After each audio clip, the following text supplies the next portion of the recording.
पार्टीका वरिष्ठ उपाध्यक्ष कमरेड, उपाध्यक्ष कमरेडहरू, महासचिव कमरेड, उपमहासचिव कमरेडहरू, सचिव कमरेडहरू, केन्द्रीय आयोगका अध्यक्ष कमरेडहरू, स्थायी कमिटी, पोलिट ब्युरो, केन्द्रीय कमिटी लगायत सम्पूर्ण महाधिवेशन प्रतिनिधि परिषदका सदस्य कमरेडहरू, आज हामी पहिलो राष्ट्रिय प्रतिनिधि परिषदको बैठकमा समावेश भएका छौं, सामेल भएका छौं। म सम्पूर्ण कमरेडहरूलाई यस बैठकमा हार्दिक स्वागत गर्न चाहन्छु।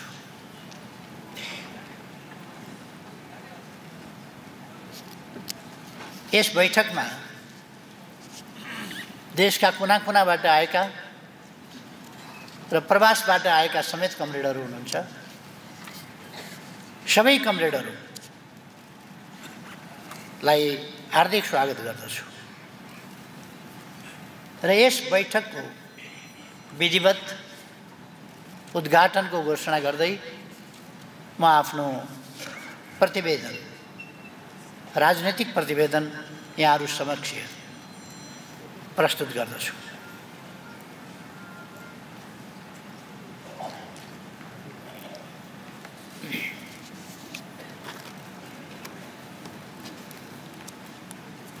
हामी महाधिवेशन प्रतिनिधि परिषदको बैठक हाम्रो विधान बमोजिम दुई महाधिवेशनका बीचमा आवश्यकता अनुसार आयोजना गर्न सकिन्छ। अर्को स्वरूपमा विधान महाधिवेशनको पनि आयोजना गर्दछौँ। यति बेला हामीले यो प्रतिनिधि परिषदको पहिलो बैठक आयोजना गरेका छौँ, यसमा सहभागी भइरहेका छौँ। विधान महाधिवेशनको अभ्यास 10औं राष्ट्रिय महाधिवेशनभन्दा 3 महिना जसो अगाडि नै हामीले 2 महिना अगाडि हामीले आयोजना गरेका थियौँ र फेरि अब केही समयको अन्तरालमा विधान महाधिवेशनको पनि आयोजना गर्नेछौँ। यसरी विधान महाधिवेशन यो त हामीले गरिसक्यौँ पनि एउटा नयाँ अभ्यास थियो, सर्वथा नयाँ अभ्यास। र प्रतिनिधि परिषदको बैठक यसरी आयोजना गर्ने कुरा यो पनि हाम्रा निम्ति नितान्त नयाँ अभ्यास हो। पार्टीको सर्वोच्च निकाय सर्वोच्च निकाय महाधिवेशनका प्रतिनिधिका रूपमा नीति र नेतृत्व निर्माणमा निर्णायक योगदान गर्नुहुने कमरेडहरूलाई अर्को महाधिवेशनसम्म क्रियाशील बनाइराख्न र पार्टी कामको आवधिक समीक्षा र दिशानिर्देशनको भूमिकामा स्थापित गर्न सकियोस् भनेर यस्तो व्यवस्था गरिएको हो। राष्ट्रिय महाधिवेशन प्रतिनिधि परिषदका 3 वटा कार्यादेश छ। केन्द्रीय कमिटी र केन्द्रीय निकायका तर्फबाट प्रस्तुत प्रतिवेदनमाथि छलफल गरी पारित गर्ने, जो आज हामी गर्दैछौँ। आज हामी प्रस्तुत गर्छौँ, त्यसमा छलफल भोलि गर्छौँ र पारित पनि गर्छौँ। केन्द्रीय कमिटी र केन्द्रीय निकायका तर्फबाट प्रस्तुत प्रतिवेदनमाथि छलफल गरेर त्यसलाई पारित गर्ने, केन्द्रीय कमिटी र केन्द्रीय निकायका समग्र कामको समीक्षा गर्ने र आवश्यक निर्देशन दिने तथा यस विधानमा उल्लेख भए बमोजिम विधान महाधिवेशनको हैसियतमा काम गर्ने। यो प्रतिनिधि परिषदलाई विधान महाधिवेशनको रूपमा पनि हामीले व्यवस्था गरेका छौँ। अहिले हामी विधान महाधिवेशनको रूपमा नभई यस बैठकमा केन्द्रीय कमिटी र केन्द्रीय निकायको कामका समीक्षा गर्ने र आवश्यक निर्देशन दिने दायित्व बोकेर उपस्थित भएका छौँ अथवा यसलाई नितान्त प्रतिनिधि परिषदको बैठकको रूपमा हामीले महाधिवेशन प्रतिनिधि परिषदको बैठकको रूपमा हामीले यसलाई व्यवस्था गरेका छौँ। बैठकको आरम्भमै म राष्ट्र जनता र आन्दोलनको हितमा आफ्नो अमूल्य जीवन उत्सर्ग गर्नुहुने शहीदहरूप्रति भावपूर्ण श्रद्धाञ्जली अर्पण गर्न चाहन्छु। पार्टीका संस्थापक महासचिव पुष्पलाल, जननेता मदन भण्डारी र पहिलो कम्युनिस्ट प्रधानमन्त्री मनमोहन अधिकारी लगायत आन्दोलनका सबै अग्रजहरूप्रति हार्दिक श्रद्धासुमन अर्पण गर्न चाहन्छु। जेल र यन्त्रणा, निर्वासन र भूमिगत जीवन, आश्रयदाता र आन्दोलनकारी एवं घाइते र बेपत्ता आदि अनेकौं भूमिकामा रहेर आन्दोलनलाई यस उचाइमा ल्याउन योगदान गर्नुहुने सबैप्रति उच्च सम्मान व्यक्त गर्न चाहन्छु। हामी सङ्कल्प गर्छौँ शहीदहरू, अग्रज तथा जनताको आदर्श, विश्वास र भरोसालाई हामीले कहिल्यै कमजोर नदिने छैनौँ। अविचलित र अथक रूपमा पछ्याइरहनेछौँ र त्यसलाई सफल बनाइ छोड्नेछौँ। 10औं राष्ट्रिय महाधिवेशन यता हामीले पार्टी उपाध्यक्ष, संविधान सभा अध्यक्ष एवं पूर्व सभामुख कमरेड सुभाष चन्द्र नेम्बाङलाई गुमाएका छौँ। उहाँको निधन हाम्रो पार्टीको लागि मात्रै नभएर मुलुककै लागि एउटा अपूरणीय क्षति हो।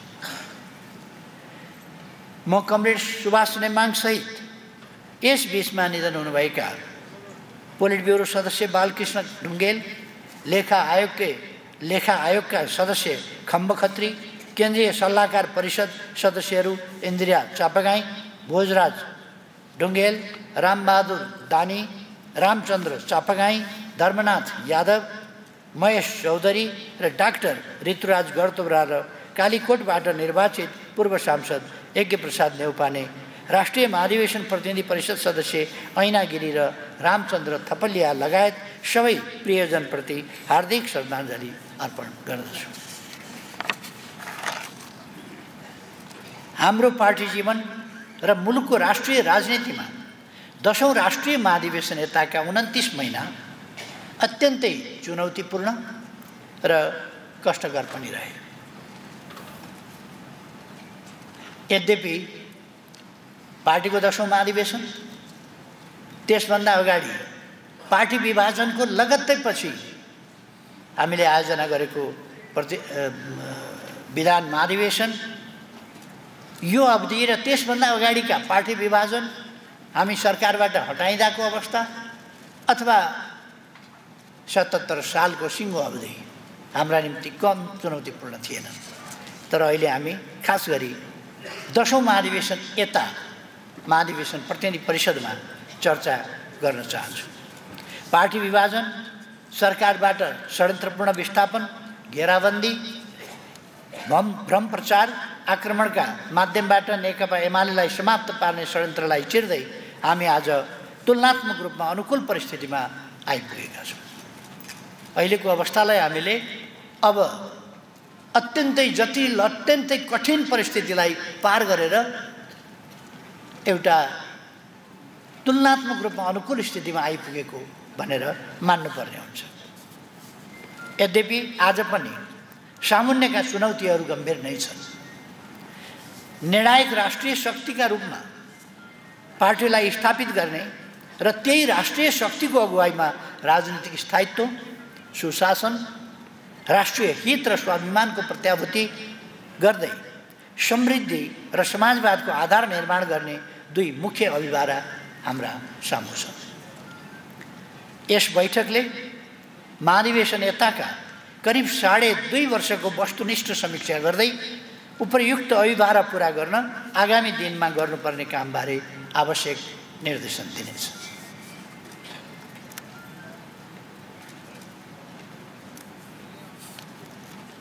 दशौं महाधिवेशन अवसरवाद र अराजकतामाथिको सङ्गठनात्मक विजयको महाधिवेशन थियो। पार्टी विभाजनका दुष्प्रयास, संविधानको अपव्याख्याका आधारमा सरकारबाट विस्थापन, चौतर्फी घेराबन्दी र आक्रमणका बीचमा 78 असोज 15-17 मा विधान महाधिवेशन तथा मङ्सिर 10-14 मा 10औं राष्ट्रिय महाधिवेशन सम्पन्न गरिएको थियो।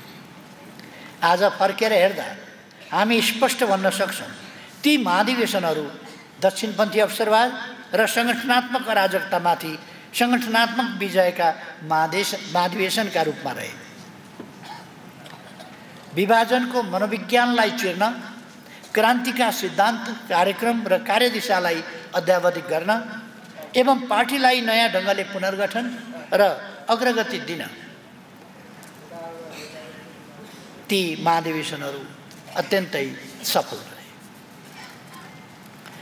नेपाली कम्युनिस्ट आन्दोलनको इतिहासमा पहिलोपटक नीति र विधिमा मात्रै बहस गर्ने गरी विधान महाधिवेशन आयोजना गरिएको थियो।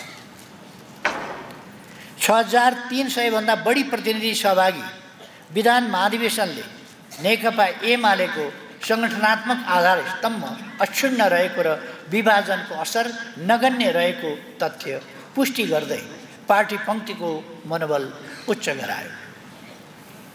विगतमा नीति र नेतृत्वको प्रश्न एकै ठाउँ छ्यास्मिस हुँदा नीतिमाथिको छलफल ओझेलमा परेको, बहस वस्तुनिष्ठ, स्वस्थ र नीति केन्द्रित हुन नसकेको तथा कहिलेकाहीँ त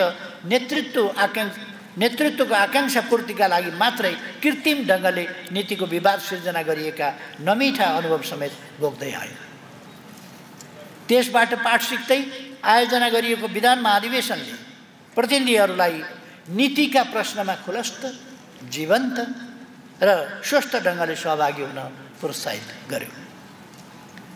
दक्षिणपन्थी अवसरवाद र संगठनात्मक अराजकतालाई परास्त गरौँ, जबजको मार्गदर्शनमा समाजवादको आधार निर्माण गरौँ भन्ने मूल नाराका साथ आयोजित विधान महाधिवेशनले आजका वैचारिक, संगठनात्मक र राजनीतिक विषयहरूमा स्पष्ट गर्न मार्गदर्शन गरेको छ। महाधिवेशनले नेपाली क्रान्तिको मार्गदर्शक सिद्धान्तका रूपमा जनताको बहुदलीय जनवादको औचित्य, सान्दर्भिकता र महत्त्वलाई पुनर्पुष्टि गर्यो। राजनीतिक प्रणालीमा ठूलो परिवर्तन भएको भए तापनि नेपाली समाजको सामाजिक आर्थिक रूपान्तरणको काम भने बाँकी नै रहेको र नयाँ उत्पादक शक्ति अनुकूलको उत्पादन सम्बन्ध विकास हुन नसकेको निष्कर्ष निकाल्यो। यसै निष्कर्षका आधारमा जनताको बहुदलीय जनवादी कार्यक्रमका अभिभारा पूरा भइ नसकेको, अब कार्यक्रमको मुख्य जोड समाजवादको आधार निर्माण गर्नु रहेको र यसलाई सन्दर्भवश अथवा यसलाई अर्को अर्थमा भन्ने हो भने समृद्ध नेपाल, सुखी नेपालीको कार्यक्रम पनि भन्न सकिने निचोड निकाल्यो। शान्तिपूर्ण बाटो, लोकतान्त्रिक विधि र संवैधानिक माध्यमबाट प्रतिस्पर्धामा श्रेष्ठता हासिल गर्दै राष्ट्रिय पुँजी निर्माण गर्ने र समाजवादको आधार निर्माण गर्ने कार्यदिशा महाधिवेशनले तय गर्यो। महाधिवेशनले पार्टी निर्माणका विविध आयामका बारेमा पनि महत्त्वपूर्ण निष्कर्ष निकाल्यो। महाधिवेशनका राजनीतिक निष्कर्षहरूको दूरगामी महत्त्व छ। यिनैले हामीलाई आगामी महाधिवेशनसम्मका लागि मार्गदर्शन गर्नेछ। महाधिवेशनका निष्कर्षहरूबाट सिङ्गो पार्टी पंक्तिलाई प्रशिक्षित र दीक्षित गर्नु एवं अनुशासित, सुदृढ, गतिशील, जनआधारित र समृद्धिको संवाहकका रूपमा पार्टी निर्माण गर्नु हाम्रो मुख्य संगठनात्मक दायित्व हो। 10औं राष्ट्रिय महाधिवेशनको उद्घाटन समारोह नेकपा एमाले प्रति नेपाली जनताको विश्वास, भरोसा र समर्थनको अभूतपूर्व परिघटना थियो। एमाले विभाजित भएको छ, अब यो सरकारमा फर्किन सक्दैन र यो किनारमा धकेलिँदै गएको छ भन्ने भ्रमको आँधी हुरी चलाइरहेको बेला नारायणी नदी किनारमा उर्लिएको विशाल जनसागर आफैले यी प्रश्नहरूको जवाब दिएको थियो। विधान महाधिवेशनमा कार्यकर्ता पंक्तिबाट राष्ट्रिय महाधिवेशनमा जनस्तरबाट अभिव्यक्त भावनाको सार थियो पार्टी एकताबद्ध रूपमा अगाडि बढोस्, तर नेतृत्व निर्माणको बेला सो भावना पूर्ण रूपमा प्रतिबिम्बित हुन सकेन। आफैमा उच्च लोकतान्त्रिक चरित्र भएको पार्टीले मात्रै समाजमा पनि लोकतन्त्रको स्थापना र विकास गर्न सक्छ भन्ने विषयमा नेकपा एमाले स्पष्ट छ। नेकपा एमाले नेपाली समाजमा लोकतन्त्र स्थापनाका लागि बलिदानी सङ्घर्ष र सही नेतृत्व गर्ने पार्टी हो। नेकपा एमाले आन्तरिक पार्टी जीवनमा लोकतान्त्रिकीकरणको मानक निर्माण गर्ने पार्टी हो। पार्टीको लोकतान्त्रिक आचरण र समाजमा लोकतन्त्रको अगुवाई अन्तर सम्बन्धित छन्, तसर्थ यिनका बीचमा सङ्गति आवश्यक छ भन्ने विषयमा हामी स्पष्ट छौँ।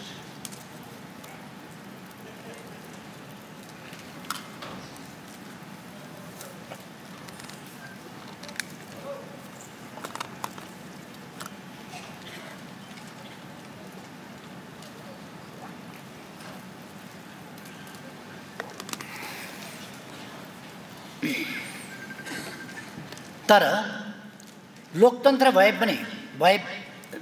भनेकै जस्तो भए पनि प्रतिस्पर्धा, अल्पमत बहुमतमा विभाजन र पार्टीभित्र अन्त्यहीन बहस हो भन्ने बुझाइ भने सही होइन।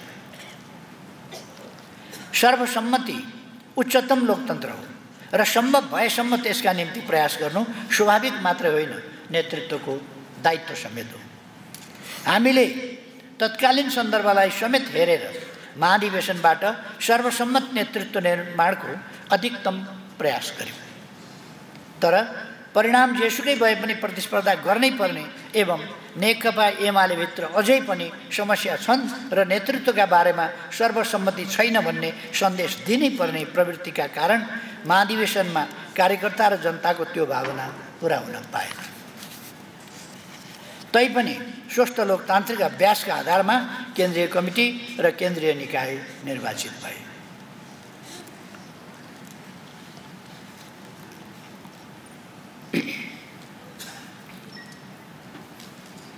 दशौं राष्ट्रिय महाधिवेशन सम्पन्न भएको करिब 2.5 वर्षको अवधिमा हाम्रो सम्पूर्ण शक्ति पार्टीको रक्षा, विकास र सुदृढीकरणमा केन्द्रित भयो।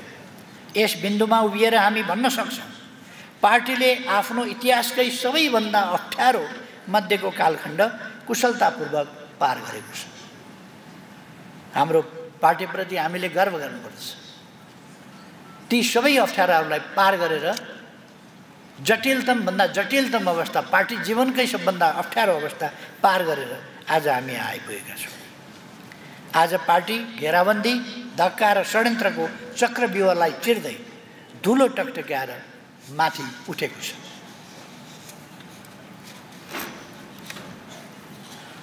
दुई 2077 पुसपछि पार्टी विरुद्धको घेराबन्दीलाई तोड्ने र पार्टीको रक्षा गर्ने प्रयोजनका लागि धेरैभन्दा धेरै साथीहरूलाई समेट्ने गरी हामीले तुलनात्मक रूपमा ठुला आकारका कमिटी बनाएर पार्टी पुनर्गठनको अभियान थालेका थियौँ।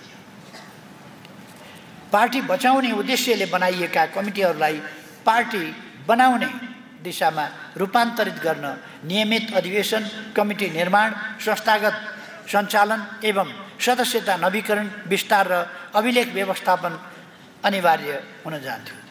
यसै उद्देश्यले 78 कार्तिक 6 गते एकै दिन देशका सबै वडा अधिवेशन र कार्तिक 9 गते सबै पालिकामा पालिका अधिवेशन सम्पन्न गरिएको थियो। महाधिवेशन अगाडि सुरु भएको संगठनात्मक सुदृढीकरणको त्यस श्रृङ्खलालाई निरन्तरता दिँदै 78 पुस 23 गते एकै दिन जिल्ला अधिवेशनहरू सम्पन्न गरिए। 2080 भदौ र असोजमा प्रदेश अधिवेशनहरू सम्पन्न भएर पार्टीलाई संस्थागत गर्ने काम एक हदसम्म सम्पन्न भएको छ। सङ्गठनलाई थप व्यवस्थित र चलायमान गर्न जिल्ला, पालिका र वडाहरूमा समय अगावै अधिवेशनहरू, अर्ली अधिवेशन गर्ने काम यति बेला अभियानकै रूपमा अगाडि बढेको छ। पार्टी सदस्यहरूको नवीकरण, विस्तार, गुणस्तर र अभिलेख व्यवस्थापनलाई चुस्त बनाइएको छ। जनसङ्गठनहरूका राष्ट्रिय अधिवेशन सम्मेलनहरू सम्पन्न भएका छन् र तिनीहरू नयाँ गतिका साथ अगाडि बढ्ने प्रयास गरिरहेका छन्। केन्द्रीय विभागहरूको कामले गति लिएको छ। पार्टीमा स्कुलिङको काम सङ्गठित, व्यवस्थित र संस्थागत हुँदै गएको छ। सारमा पार्टीको रक्षा, विकास र सुदृढीकरणको यस अभियानमा महत्त्वपूर्ण उपलब्धि हासिल भएका छन्। यद्यपि गर्नुपर्ने काम अझै धेरै बाँकी छ। पार्टी निर्माण आफैमा साध्य होइन।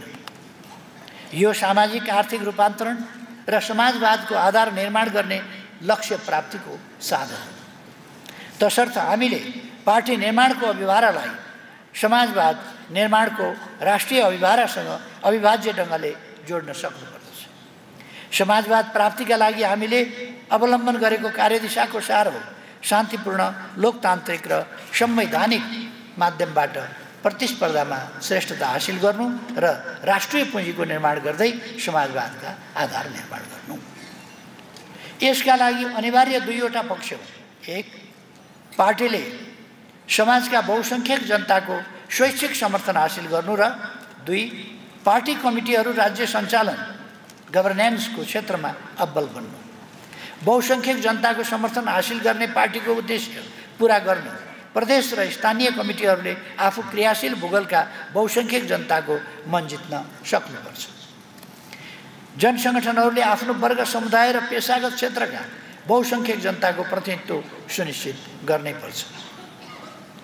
विभागहरूले आफू सम्बद्ध क्षेत्रको नीति निर्माणमा प्रभावकारी भूमिका खेल्नुपर्छ।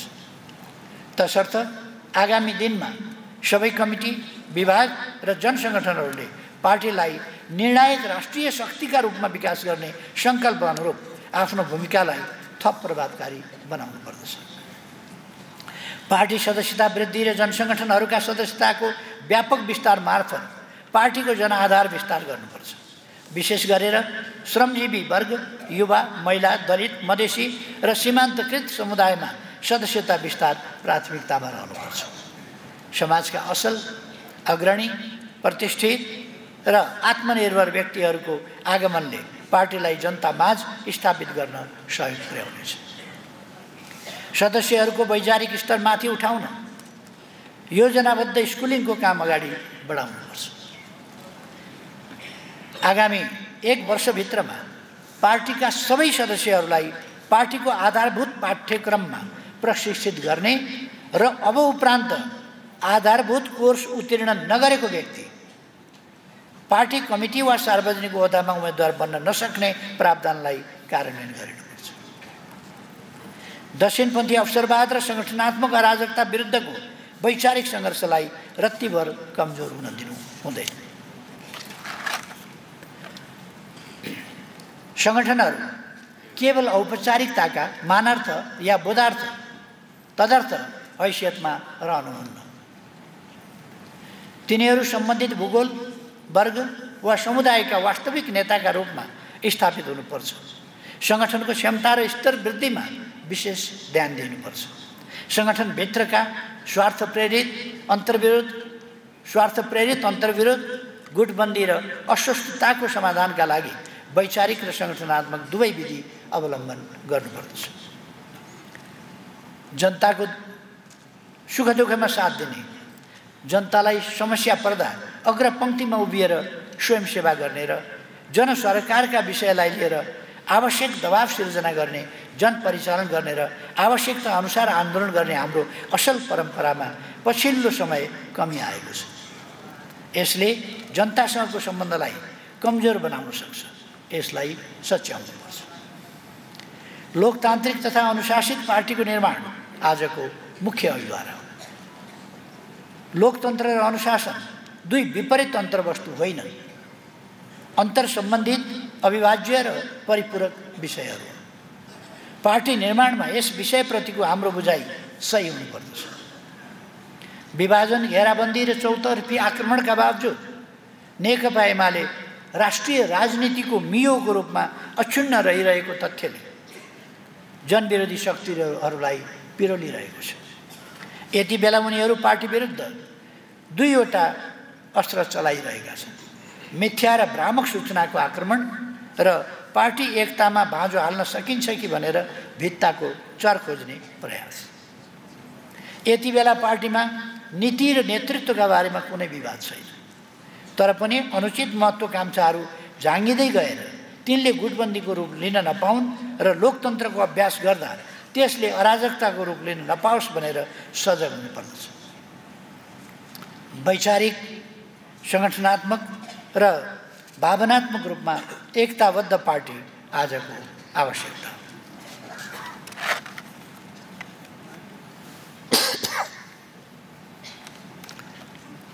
प्रतिस्पर्धाबाट श्रेष्ठता हासिल गर्दै समाजवादको आधार निर्माण गर्ने कार्यदिशा कार्यान्वयनमा जनप्रतिनिधिहरूको भूमिका अग्रपङ्क्तिका योद्धाको रूपमा रहन्छ। तसर्थ जनप्रतिनिधिहरूको क्षमता अभिवृद्धि गर्न र उहाँहरूलाई सफल बनाउन पार्टीले विशेष ध्यान दिनुपर्दछ। विचार, सङ्गठन र प्रचार कार्य पार्टी निर्माणका महत्त्वपूर्ण आधारहरू। मिथ्या सूचना र दुष्प्रचारलाई विपक्षीहरूले हाम्रा विरुद्ध हतियार बनाइरहेको सन्दर्भमा हामीले नयाँ प्रविधि, संयन्त्र र माध्यमहरू मार्फत पार्टीको प्रचार कार्यलाई तीव्र र प्रभावकारी बनाउनुपर्दछ। पार्टीका हरेक नेता आफैमा सङ्गठक, प्रशिक्षक र प्रचारक हुन् भन्ने तथ्यलाई हमेसा ढेक्का राख्नुपर्दछ।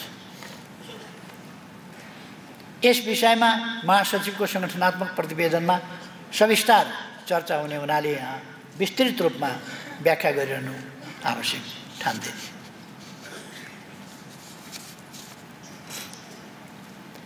अब म स्थानीय तह र आम निर्वाचन 2079 को सन्दर्भमा केही राख्न चाहन्छु। 2079 वैशाखमा भएको स्थानीय तह निर्वाचन र त्यसै वर्ष मङ्सिरमा भएको प्रतिनिधि सभा तथा प्रदेश सभा निर्वाचन हाम्रो पार्टीका लागि सामान्य र नियमित लोकतान्त्रिक प्रक्रिया मात्रै थिएनन्। प्रतिपक्षमा रहेको हाम्रो पार्टी विरुद्ध सत्ताधारी 6 दलहरूको गठबन्धनको घेराबन्दी थियो। प्रतिपक्षका विरुद्ध सत्तापक्षको त्यस्तो गठबन्धन अलोकतान्त्रिक मात्रै थिएन, अराजनीतिक र अनैतिक पनि थियो। सत्तापक्षले हाम्रा विरुद्ध साधन र स्रोतको दुरुपयोग गर्यो।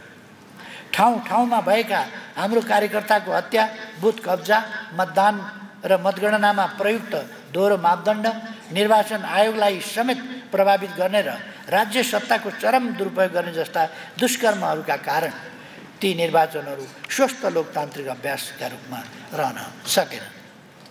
निर्वाचन होइन, पार्टीले एक किसिमले युद्ध नै लड्नु परेको थियो।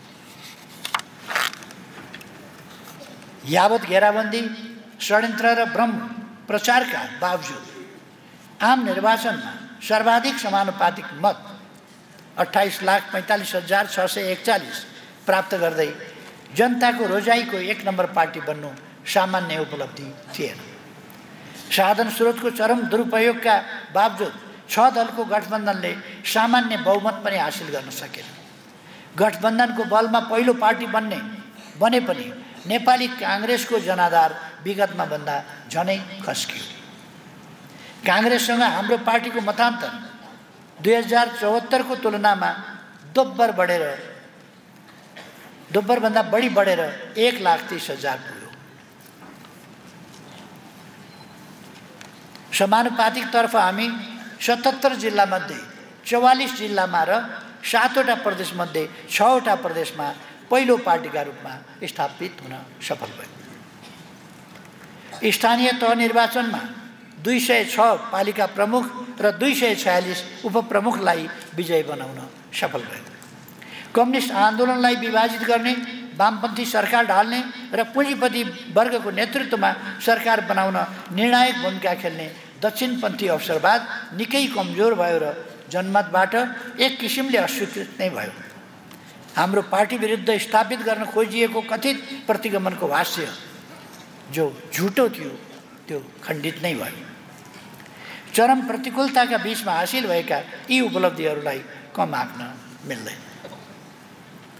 तर हाम्रो यो परिणाम अपेक्षाभन्दा धेरै न्यून हो र मुलुकको आवश्यकताका दृष्टिले पनि ज्यादै अपर्याप्त हो।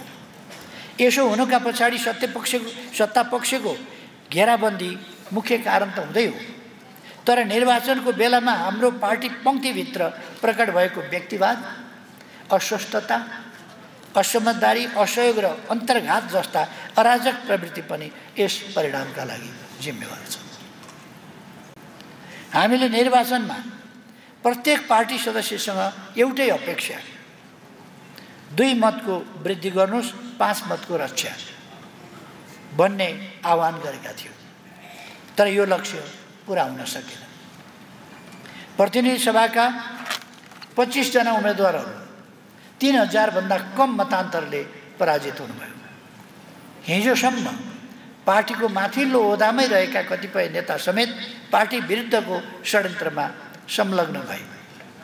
अग्रजहरूको त्याग, बलिदान र उत्सर्गको जगमा विकसित हुँदै आएको सुख खोज्न सबभन्दा पछाडि र दुःख भोग्न परे सबभन्दा अगाडिको आदर्शले अनुप्राणित र व्यक्तिगत हितलाई सामूहिक हितको अधीनस्थ राख्ने स्कुलिङबाट हुर्किएको पार्टीमा यसकालका प्रवृत्तिहरू अनपेक्षित थिए। आफूले भने जस्तो नहुँदा पार्टी हितमाथि गम्भीर आघात पुर्याउन पनि पछि नपर्ने जस्ता प्रवृत्तिहरू आलोच्य, त्याज्य, निन्दनीय र दण्डनीय छन्। कतिपय कमिटी क्रियाशील नै नभएको र जनसम्बन्धबाट टाढिएको देखियो। पार्टीका स्थापित विचार र सिद्धान्त, पार्टीले सरकारमा हुँदा हासिल गरेका महत्त्वपूर्ण उपलब्धि एवं पार्टीका सङ्कल्प र प्रतिबद्धताहरू जनताबीच प्रचार गर्ने र समाजमा स्थापित गर्ने काम प्रभावकारी भएन। प्रायोजित मिथ्या र भ्रामक सूचनाको बाढीलाई परास्त गर्न सकिएन। युवा मतदाताहरू, शहरी जनमत र प्रवासी नेपालीहरूका बीचमा पार्टीप्रतिका आकर्षण र जनाधार सङ्कुचनमा परेको देखियो। निर्वाचन परिणामले सिर्जना गरेको प्रतिकूलताको मूल्य आज राष्ट्रले नै चुकाउनु परिरहेको छ। निर्वाचनपछि निर्माण भएको शक्ति सन्तुलन राष्ट्र र जनताको हितमा अनुकूल बन्न सकेन। मुलुकलाई राजनीतिक स्थिरता आवश्यक थियो, तर प्रतिनिधि सभामा 1 दर्जन दलको उपस्थिति र संविधानका मुख्य विषयमा अस्पष्ट र असहमत रहनेहरूको उल्लेख्य सङ्ख्याले राजनीतिक अस्थिरताको सम्भावना झनै बढायो। बलियो राष्ट्रिय शक्ति निर्माणको जनचाहनामा प्रतिकूल प्रभाव पर्यो। राजनीतिक स्थायित्व, सुशासन, राष्ट्रिय स्वाधीनता एवं समाजवाद उन्मुख राज्य निर्माणको अभियानमा चुनौती थपिए। निर्वाचनमा प्रियतावादी अथवा पपुलिस्ट शक्तिको उदय र परम्परावादी दक्षिणपन्थी दलको शक्ति विस्तार नयाँ र विवेचनीय घटनाका रूपमा रहेका छन्। यस बीचमा बढेको चरम राजनीतिक विकृति, आर्थिक र व्यावसायिक क्षेत्रमा सङ्कट उत्पन्न र रोजगारीका क्षेत्र साँगुरिँदै गरेको अवस्था एवं सुशासन तथा सेवा प्रवाहमा उत्पन्न समस्याका कारण समाजमा निराशा बढेको छ। यसै स्थितिले सिर्जना गरेको असन्तुष्टिलाई एकातिर पपुलिजम र अर्कोतिर दक्षिणपन्थी शक्तिले प्रयोग गर्न एक हदसम्म सफल भएको देखिन्छ। उनीहरूले यस्ता समस्यालाई उजागर र उपयुक्त गर्न सक्छन्, तर उनीहरूसँग यसको समाधान भने छैन। सही दर्शन र विचारधारा नभएको, अर्थ राजनीतिक कार्यदिशा स्पष्ट नभएको र आफ्ना स्वार्थका लागि अस्थिर र डोलायमान रहने शक्तिहरू विकल्प हुन त सक्दैन। आजको लोकतान्त्रिक युगमा पनि जन्मजात श्रेष्ठताको सामन्ती मान्यतालाई बोक्ने र आफ्नै अयोग्यता, असफलता र कर्मका कारण जनताबाट विस्थापित राजतन्त्रलाई फर्काउन खोज्ने प्रयास सफल हुने कुनै सम्भावना छैन। यसमा हामी ढुक्क भए हुन्छ। यो इतिहासको चक्र पछाडि फर्किनेवाला छैन। लोकतान्त्रिक गणतन्त्रको प्रणाली सञ्चालनमा समस्या देखिएका हुन सक्छन्। संविधानले परिकल्पना गरेको न्यायपूर्ण, समतामूलक, लोकतान्त्रिक र समृद्ध समाजको निर्माणमा विलम्ब भइरहेको हुन सक्छ, तर यस समस्याको विकल्प निरङ्कुश सामन्ती व्यवस्थाको पुनर्स्थापना हुनै सक्दैन। सामाजिक असन्तुष्टिहरूको लाभ यस्ता पक्षले उठाउन नपाउन् भन्ने कुरामा सजग रहँदै त्यसलाई सम्बोधन गर्न हामी विशेष संवेदनशील रहनुपर्छ। प्रतिकूल राजनीतिक शक्ति सन्तुलनका बीचमा पनि सकारात्मक शक्तिहरूलाई गोलबन्द गर्दै स्थायित्वका लागि प्रयास गर्नु, राष्ट्रियतामा आघात पुग्ने सम्भावनाप्रति चनाखो रहनु तथा समृद्ध नेपाल सुखी नेपालीको राष्ट्रिय आकांक्षालाई अगाडि बढाउन पार्टीले प्रभावकारी भूमिका खेल्नु जरुरी छ।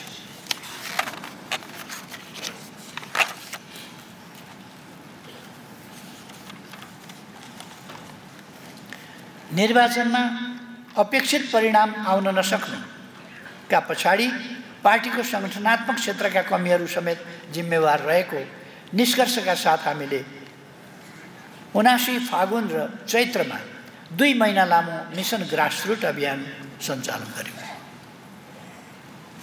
2080 वैशाखसम्म विस्तारित भएको उक्त अभियानका लागि 7 वटा उद्देश्य तथा तय गरिएका थिए र सबै पालिकाहरूका लागि स्पष्ट कार्यादेश सहित केन्द्रीय प्रतिनिधिहरू खटाइएको थियो। अभियानले पार्टी जीवनमा नयाँ रक्त सञ्चार गर्यो। यस क्रममा केन्द्रीय प्रतिनिधिहरूको उपस्थितिमा प्रदेश, जिल्ला, पालिका, वडा र टोल समेत गरी 24,132 वटा बैठक सम्पन्न भए। 6,995 वटा प्रशिक्षण कार्यक्रम र भेलाहरू आयोजना गरिए। 13,459 वटा कमिटीहरू पुनर्गठन गरिए। जनसंगठनका कामहरूमा अपेक्षित रूपमा अगाडि बढ्न नसके पनि 2,230 वटा बैठक र भेलाहरू सम्पन्न भए।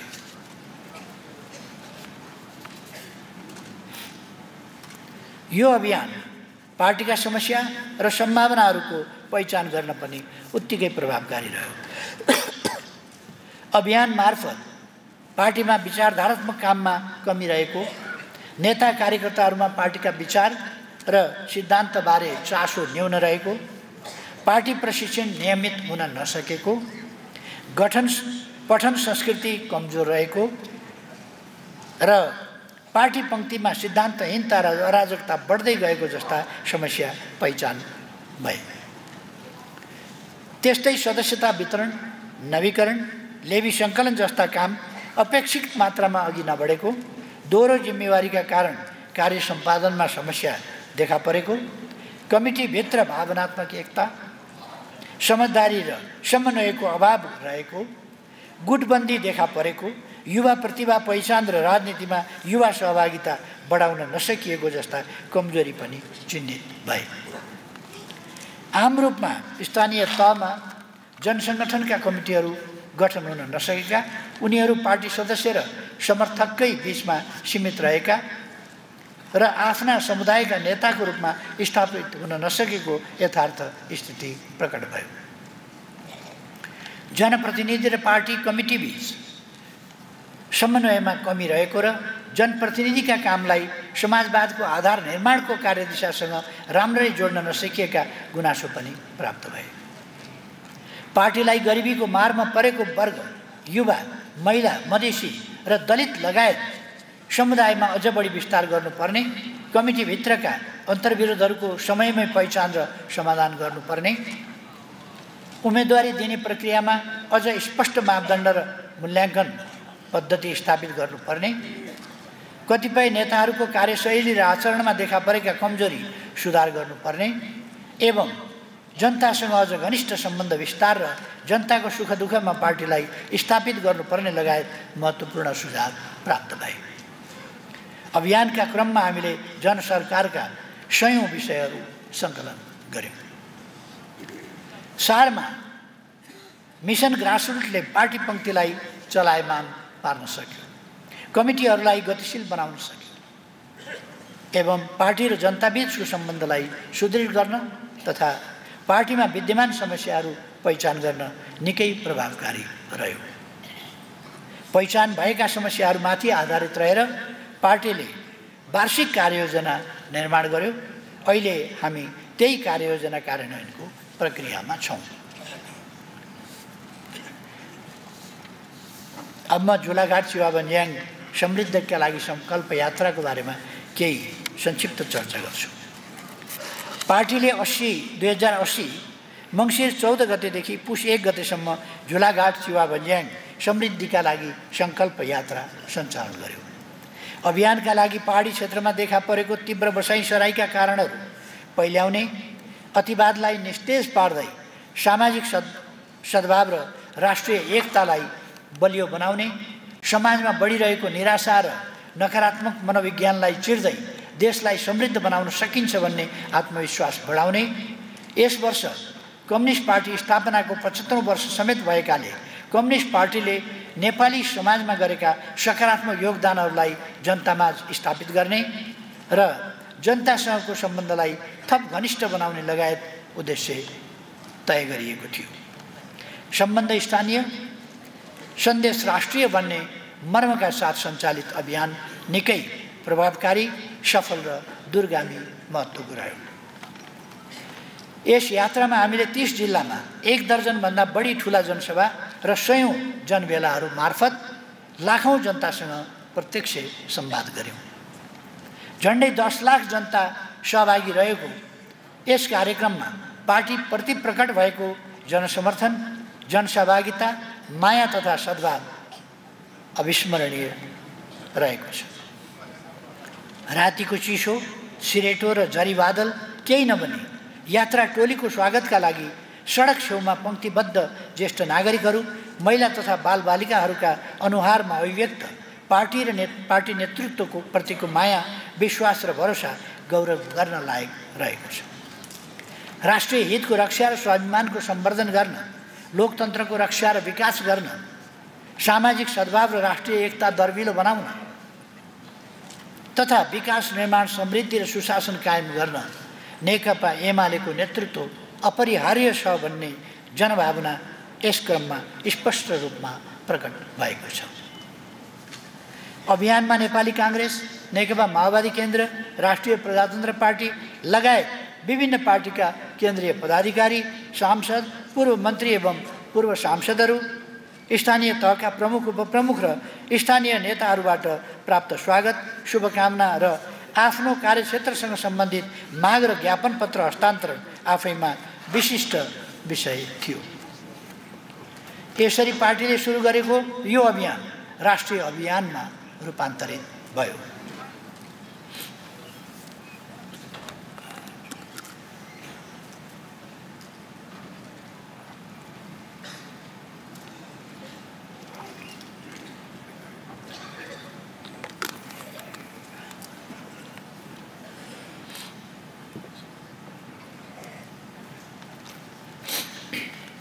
यस अभियानमा देखा परेको विशाल जनसहभागिताले केही समय यता पूर्व राजावादी, पश्चगामी र अतिवादीहरूले गरेको जनविरोधी चर्चा, पार्टीहरूको लोकप्रियता खस्किएको छ, नेतृत्वको प्रतिष्ठामा ह्रास आएको छ र मान्छेहरू लोकतान्त्रिक गणतन्त्र र वर्तमान संविधानकै विकल्प खोजिरहेका छन् भनेर फैलाउन खोजिएको भ्रमात्मक प्रचार स्वतः खण्डित भएको छ।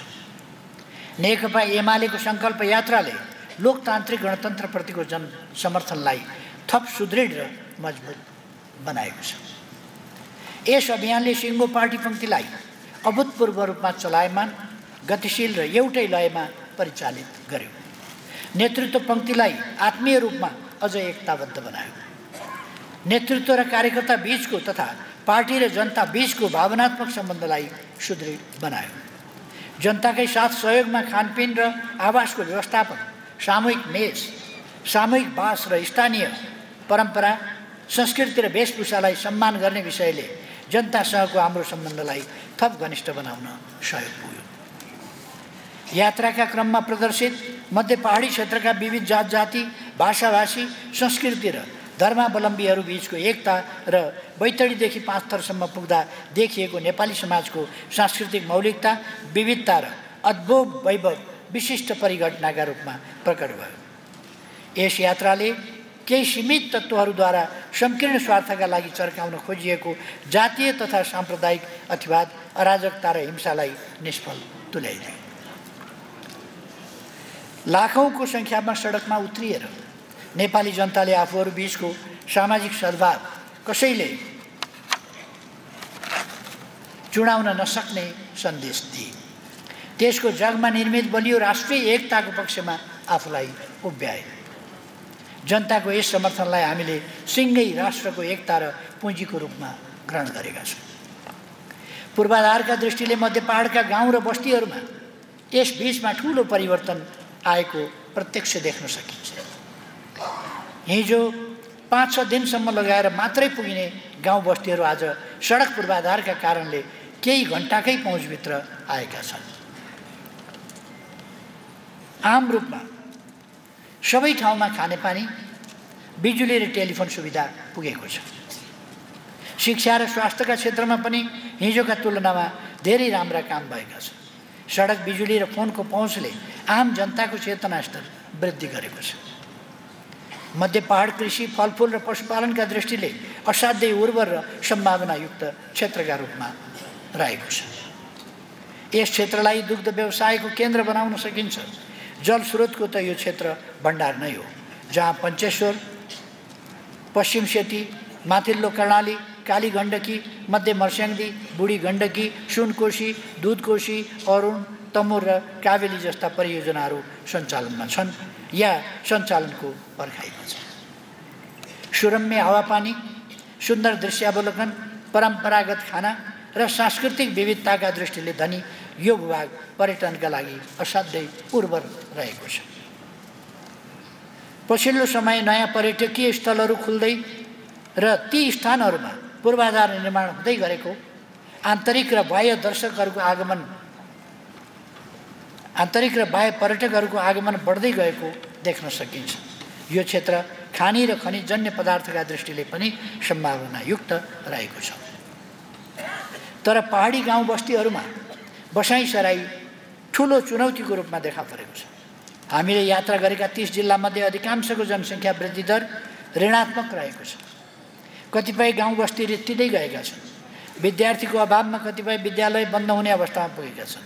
खेतीयोग्य जमिन बाँझो बन्दैछ। गाउँमा श्रमका लागि युवाहरूको अभाव छ। कतिपय ठाउँमा त वृद्धहरूको हेरचाह गर्ने वा मलामी गर्ने व्यक्ति पाउन समेत मुस्किल छ। बसाइसराईका पछाडि केही बाध्यात्मक कारणहरू पनि छन्, तर पछिल्लो समय नेपालमा अवसर नै छैन, नेपाल बन्दैन, विदेशमा अवसर नै अवसर छ र जसरी पनि त्यहाँ पुग्न पाइयो भने जिन्दगी सप्रिहाल्छ भन्ने भ्रामक प्रचार, प्रायोजित भाष्य, त्रुटिपूर्ण शैक्षिक प्रणाली र मनोविज्ञानले पनि युवाहरूको प्रवासनलाई बढावा दिइरहेको छ। स्थानीय उत्पादनले बजार, उचित मूल्य र संरक्षण नपाउनु पनि बसाइसराई बढाउने कारण बनेको छ। एकातिर सस्तो मूल्यमा भित्रिने विदेशी उत्पादनसँगको प्रतिस्पर्धा, अर्कोतिर बिचौलियाका कारण आफ्नो उत्पादनको उचित मूल्य पाउनबाट वञ्चित हुने जस्ता समस्या किसानहरूले भोगिरहेका छन्। खाद्य र पेय वस्तुको आयातलाई निरुत्साहित गर्दै स्वदेशी उत्पादनलाई संरक्षण गर्ने, ठुलो मात्राको उत्पादनलाई प्रोत्साहन गर्ने, भूमि ब्याङ्कका माध्यमबाट बाँझो जमिनको सदुपयोग गर्ने तथा मल बिउ र सिँचाइमा किसानहरूलाई अनुदान दिने र बजार मूल्य सुनिश्चित गर्ने लगायत कदम चाल्नु अनिवार्य देखियो। भूमिहीनहरू र दशकौँदेखि प्रति जमिन, गुठी जग्गा आदि आबाद गरेर बसेका तर जग्गा धनी प्रमाण पूर्जा नपाएका हजारौँ परिवारको समस्या समाधान गर्नु अपरिहार्य देखियो। बाँदर, बँदेल, दुम्सी, गोरल लगायतका वन्यजन्तुका कारण बालीनालीमा भइरहेका नोक्सानी र पीडा पनि गम्भीर रूपमै देखियो। जलवायु सङ्कटको मुख्य मारमा परेका महिला, किसान र बिरालो पाखा या नदी किनारमा बस्न बाध्य विपन्न परिवारमा अनुकूल र प्रतिरोधी क्षमता अभिवृद्धि गर्न ढिलो भइसकेको छ। अनुकूलन र प्रतिरोधी क्षमता अभिवृद्धि गर्न ढिला भइसकेको छ। उद्यमी व्यवसायीहरूको मनोबल उँचो बनाउन तत्काल कदम चाल्नुपर्ने देखिएको छ। ठप्प प्राय देखिएका किसानका कामलाई गति दिने, विकासका कामलाई गति दिने, अल्पत्र पारिएका आधारभूत अस्पताल र रणनीतिक सडकको काम अगाडि बढाउने, किसानका काममा, विकासका काममा राजनीतिक पक्षपात अन्त गर्ने, निर्माण व्यवसायीहरूलाई सही ढङ्गले परिचालन गर्ने र आर्थिक मन्दी एवं शिथिलता हटाउन विशेष ध्यान दिनुपर्ने देखियो। भ्रष्टाचार, सुशासन र राजनीतिक व्यतिथका विरुद्ध समाजमा सार्वजनिक असन्तुष्टि देखा परेको छ। जनताको असन्तुष्टि लोकतान्त्रिक प्रणाली, गणतन्त्र या संवैधानिक व्यवस्थाका विरुद्ध होइन, तर पात्रहरूप्रतिको असन्तुष्टिलाई प्रणालीकै विरुद्ध प्रयोग गर्न सकिन्छ कि भनेर कतिपय तत्त्वहरू प्रयत्नशील छन्। सुशासन, विकास र समृद्धिको यात्रालाई तीव्र पारेर जनताको विश्वास जितेर मात्र यस्ता प्रयासहरूलाई निस्तेज पार्न सकिन्छ। हामीले पहिचान गरेका विभिन्न समस्या र जनताबाट प्राप्त 753वटा मागहरूलाई नेपाल सरकार समक्ष प्रस्तुत गरेका छौँ। यिनको कार्यान्वयनमा पार्टीले चनाखो भएर अनुगमन गरिरहनेछ। नेपाल कम्युनिस्ट पार्टी अर्थात् हाम्रो पार्टी स्थापनाको 75औं अथवा हीरक जन्मोत्सव, हीरक वर्ष समारोह जो हामी पर्सि आयोजना गर्दैछौँ, त्यसको बारेमा म केही शब्दहरू राख्न चाहन्छु। विक्रम सम्वत 2080 वैशाख 9 गते, तदनुसार 22 अप्रिल 2023बाट नेपाल कम्युनिस्ट पार्टी 75औं वर्षमा प्रवेश गरेको छ। सार्वजनिक संस्थाहरूका लागि स्थापनाका 25, 50, 75 र 100 वर्ष आफैमा महत्त्वपूर्ण माइलस्टोनहरू। इतिहासको वस्तुनिष्ठ समीक्षा गर्दै गौरव गाथा स्थापित गर्ने, वर्तमान स्थितिको यथार्थ विश्लेषण गर्दै सम्भावना र चुनौतीको लेखाजोखा गर्ने तथा भविष्यको पूर्वानुमान गर्दै लक्ष्य भेदनका लागि मार्गचित्र निर्धारण गर्ने कामका लागि यस्ता माइलस्टोनहरू महत्त्वपूर्ण अवसरहरू पनि हुन्। पार्टी स्थापनाको 75 वर्षलाई हाम्रो पार्टीले वर्षैभरि 80 वैशाख 9 देखि 81 वैशाख 9 सम्म विशेष कार्यक्रमका साथ मनाइरहेका छौँ। यस सन्दर्भमा देहाय बमोजिमका कार्यक्रमहरू अगाडि बढेका छन्। नेपाल कम्युनिस्ट आन्दोलनको आधिकारिक इतिहास लेखन। नेपाल कम्युनिस्ट पार्टी स्थापनाको 75औं वर्ष समारोह,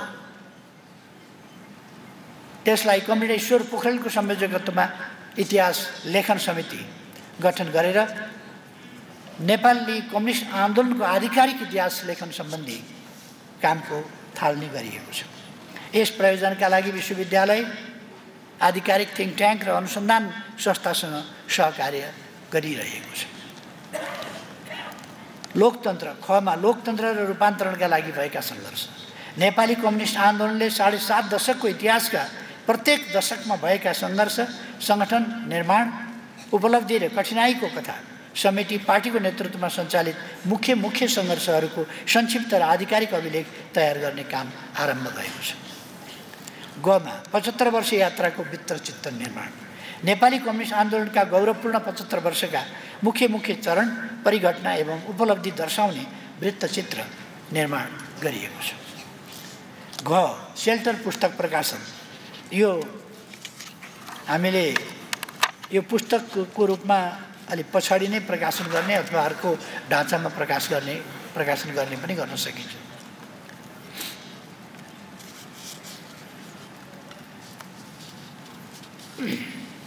यस सन्दर्भमा विभिन्न कमरेडहरूले आफ्ना भोगाईहरू, आफ्ना अनुभवहरू र अविस्मरणीय घटनाहरूको बारेमा लेखिरहनु भएको छ। ममा ऐतिहासिक स्थलहरूको संरक्षण र सम्वर्धन। नेपाली कम्युनिस्ट आन्दोलनका सन्दर्भमा ऐतिहासिक महत्त्व राख्ने शहीद भूमि लगायतका स्थलको संरक्षण र सम्वर्धन गर्ने क्रममा पार्टीको 4औं महाधिवेशन आयोजना भएको सिराहाको सर्य अम्बासमा पार्टीको 75 वर्ष इतिहास प्रतिबिम्बित गर्ने स्मारक निर्माण गर्ने गरी काम अगाडि बढेको छ। च अन्तर्राष्ट्रिय सम्मेलनको आयोजना। पार्टी स्थापनाको 75औं वर्षको सन्दर्भ पारेर मार्क्सवादको सृजनात्मक प्रयोग र सम्बन्धित मुलुकका अनुभवहरूमा केन्द्रित रहेर भाइचारा कम्युनिस्ट पार्टी, श्रमिक पार्टी र वामपन्थीहरूको अन्तर्राष्ट्रिय सम्मेलन आयोजना गरिनेछ। हामीले यति बेलै गर्ने योजना गरेका थियौँ, तर विभिन्न कारणहरूले यति बेला हुन सकेन। खास गरी सहभागीहरूका विभिन्न फङ्सनहरू त्यति बेला मुख्य रूपमा पर्ने भएको हुनाले अर्को समयको हामी छनौट गर्दैछौँ। 6 मा जनताको बहुदलीय जनवादको विकासक्रम सम्बन्धमा जननेता मदन भण्डारीका मुख्य रचनाहरूको अङ्ग्रेजी अनुवाद तयार गरिएको छ। यसको विमोचन पर्सि 10 गतेको विशेष समारोहमा गरिनेछ। जमा 75औं वर्ष समारोहको मुख्य कार्यक्रम। 75औं वर्ष समारोहका सन्दर्भमा आगामी 2081 वैशाख 10 गते भनेको पर्सि तदनुरूप 22 अप्रिल 2081 का दिन सनराइज हल यसैमा गोदावरीमा विशेष कार्यक्रम आयोजना गरिनेछ। उक्त कार्यक्रममा देआएका कमरेडहरू सहभागी हुनुहुनेछ। पार्टीका केन्द्रीय पदाधिकारी र सदस्यहरू, पार्टी केन्द्रीय सल्लाहकार परिषदका सदस्यहरू, पार्टीको केन्द्रीय आयोगका सदस्यहरू, पार्टीका तर्फबाट निर्वाचित प्रतिनिधि सभा तथा राष्ट्रिय सभाका सांसदहरू, पार्टीका तर्फबाट निर्वाचित सबै प्रदेश सभाका सदस्यहरू, उपप्रमुख एवं पार्टीका तर्फबाट निर्वाचित जिल्ला समन्वय समितिका प्रमुख, उपप्रमुख एवं पालिका प्रमुख, उपप्रमुख, अध्यक्ष, उपाध्यक्षहरू, पार्टी सम्बद्ध जनसङ्गठनका केन्द्रीय पदाधिकारी र सदस्यहरू, उपत्यकाभित्रका पार्टी जिल्ला कमिटी र पालिका कमिटीका पदाधिकारी एवं सदस्यहरू, उपत्यकाभित्रका निर्वाचित जनप्रतिनिधिहरू, तोकिएका अन्य आमन्त्रितहरू, विशेष सम्मान यस कार्यक्रममा नेपाली कम्युनिस्ट आन्दोलनमा असाधारण योगदान गर्ने एकजना व्यक्तित्वलाई विशेष सम्मान गरिने कार्यक्रम रहेको छ। अबको 25 वर्षपछि हाम्रो कम्युनिस्ट आन्दोलन 100 वर्षको हुनेछ। पार्टी स्थापनाको 100 वर्ष पुग्दा मुलुकलाई न्यायपूर्ण, विकसित र समुन्नत बनाउने हाम्रो सपना छ, अथवा समृद्ध नेपाल, सुखी नेपालीको गन्तव्यलाई साकार पार्ने हाम्रो सपना छ, हाम्रो सङ्कल्प छ। हामी विश्वस्त छौँ हामी यसमा सफल हुनेछौँ।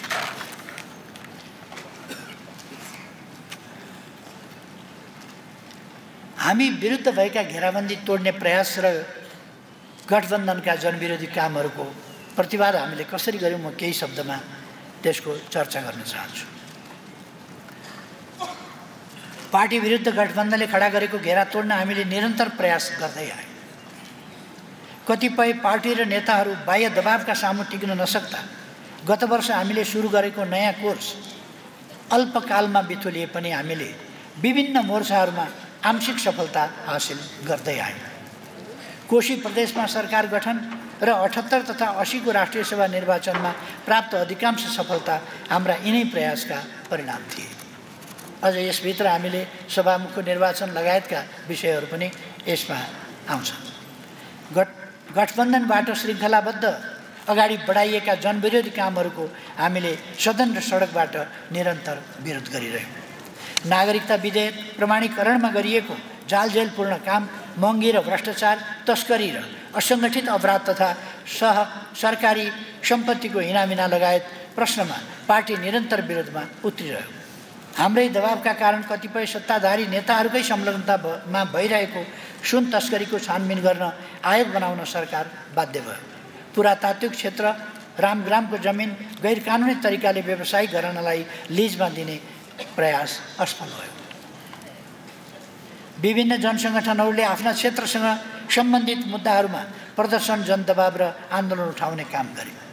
आज पनि हामी जनसरकारका यिनै विषयमा सरकार, सदन र सडक तीनै ठाउँबाट पहल अगाडि बढाइरहेका छौँ। अधोगति, व्यथिति र तत्जनित निराशाका 3 वर्ष विगतका वर्षहरूको सम्बन्धमा संक्षिप्त चर्चा गर्छु। 2078 साल असारमा सर्वोच्च अदालतबाट जारी परमादेशसँगै सुरु भएको गलत राजनीतिक कोर्सका कारण मुलुक चौतर्फी समस्यामा धकेलिँदै गएको तथ्यबारे हामीले राष्ट्रिय महाधिवेशनमै पर्याप्त चर्चा विवेचना गरिसकेका छौँ। जनादेशबाट होइन, अदालतको आदेशबाट राज्य सञ्चालन हुने जस्तो व्यतिथि सुरु भएपछि यसको असर जताततै पर्नु स्वाभाविकै हो।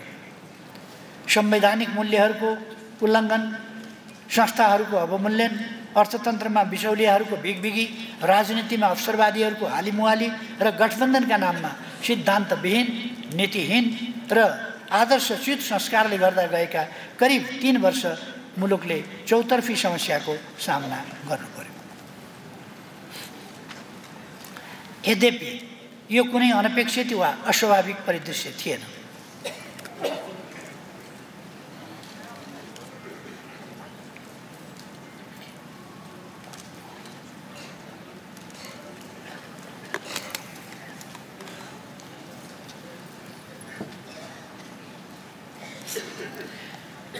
यद्यपि यो कुनै अनपेक्षित वा अस्वाभाविक परिदृश्य थिएन।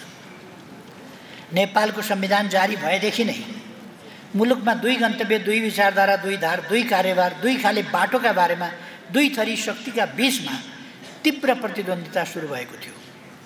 समाजवादी बाटो लिने कि पुँजीवादी बाटो, राष्ट्रिय हित र स्वाभिमानमा अडिने कि राष्ट्रिय आत्मसमर्पणको नीति लिने, राष्ट्रिय शक्तिलाई बलियो बनाउने कि त्यस्तो शक्तिलाई कमजोर पार्ने, मुलुकको सार्वभौम सत्तालाई बलियो बनाउने कि त्यसलाई बेवास्ता गर्ने, आत्मनिर्भर र स्वाधीन अर्थतन्त्रको निर्माण गर्ने कि मुलुकलाई सधैँभरि पराश्रित र परमुखापेक्षी बनाइराख्ने, समृद्ध नेपाल सुखी नेपालीको गन्तव्यतिर अगाडि बढ्ने कि मुठ्ठीभर व्यक्तिहरूको सम्पन्नताको गन्तव्य रोज्ने।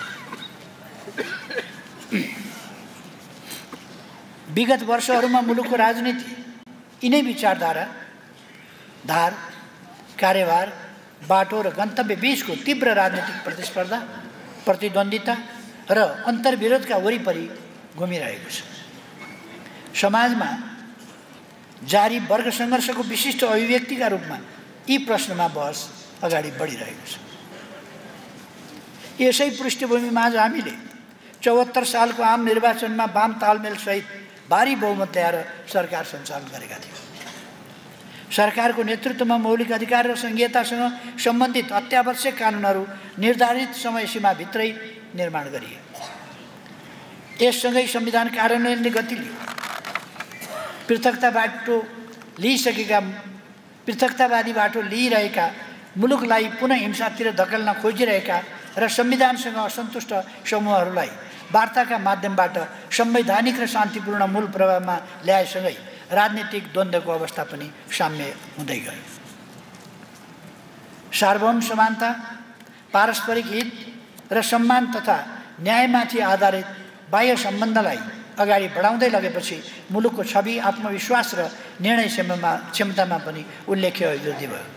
समृद्ध नेपाल सुखी नेपालीको राष्ट्रिय आकांक्षा वरिपरि सम्पूर्ण विकास प्रयासलाई केन्द्रित गर्दै सामाजिक न्याय, सामाजिक सुरक्षा र पूर्वाधार निर्माणमा मुलुकले फड्को मार्न थालेपछि जनताको आत्मविश्वास र भरोसा पनि उल्लेख्य रूपमा बढेर गयो। यसरी नेपाल समुन्नति, आत्मनिर्भरता र समृद्धिको गन्तव्यतिर अगाडि बढ्न सुरु गर्यो।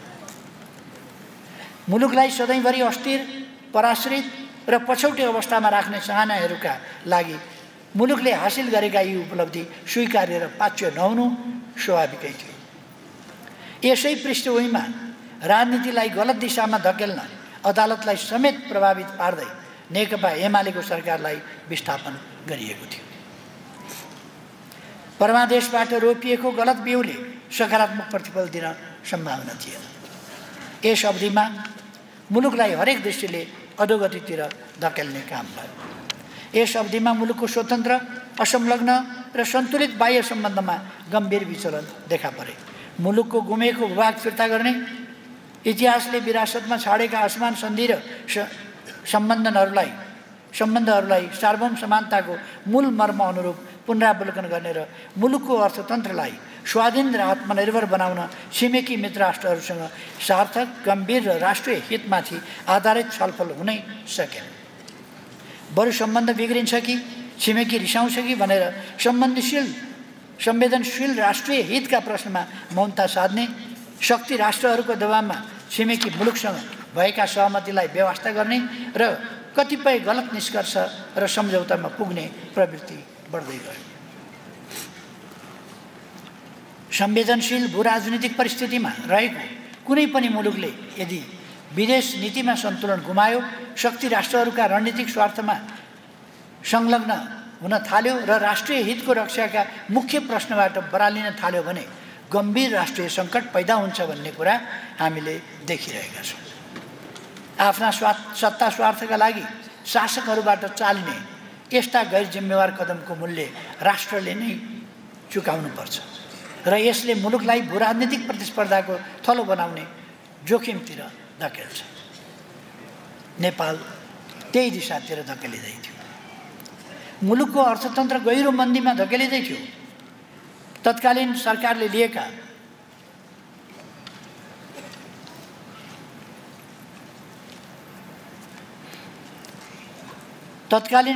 लिएका गलत आर्थिक नीति निहित स्वार्थका लागि व्यवसायीहरूसँग गरिएका विभेदपूर्ण व्यवहार र विकास निर्माणका काममा पूर्ण व्यवस्था आदिले गर्दा अर्थतन्त्र सङ्कटमा फस्दै गयो। विदेशी मुद्रा सञ्चित र विप्रेषण बाहेक अर्थतन्त्रका प्राय सबै सूचक नकारात्मक बन्न पुगे। व्यापार घाटा बढ्दै गयो। राष्ट्रिय उत्पादनमा निरन्तर ह्रास आउन थाल्यो। पुँजीगत खर्च हुन नसक्दा पुँजी र बजारको गतिशीलतामा अवरोध उत्पन्न भयो। आर्थिक वृद्धि न्यून भयो। निर्माण सम्पन्न भएका आयोजनाहरूको पनि समयमा भुक्तानी दिइएन। राजस्व सङ्कलन न्यून भयो र यसले चालु खर्च पनि धान्न नसक्ने स्थिति उत्पन्न भयो, जसले गर्दा आर्थिक वर्षको सुरुदेखि नै आन्तरिक ऋण उठाउने स्थिति बन्यो। सामाजिक सुरक्षा र स्वास्थ्य बिमाको रकम समेत समयमा निकासा भएनन् र स्थानीय तहमा जाने अनुदान कटौती भए। सशस्त्र द्वन्द्व, भूकम्प र कोभिड महामारीका बेलामा समेत व्यवसाय धानेर बसेका व्यवसायीहरू अत्यन्त निराश र हतोत्साहित स्थितिमा पुगे। व्यवसाय बन्द हुने र व्यवसायी पलायन हुने क्रम वात्तै बढ्यो।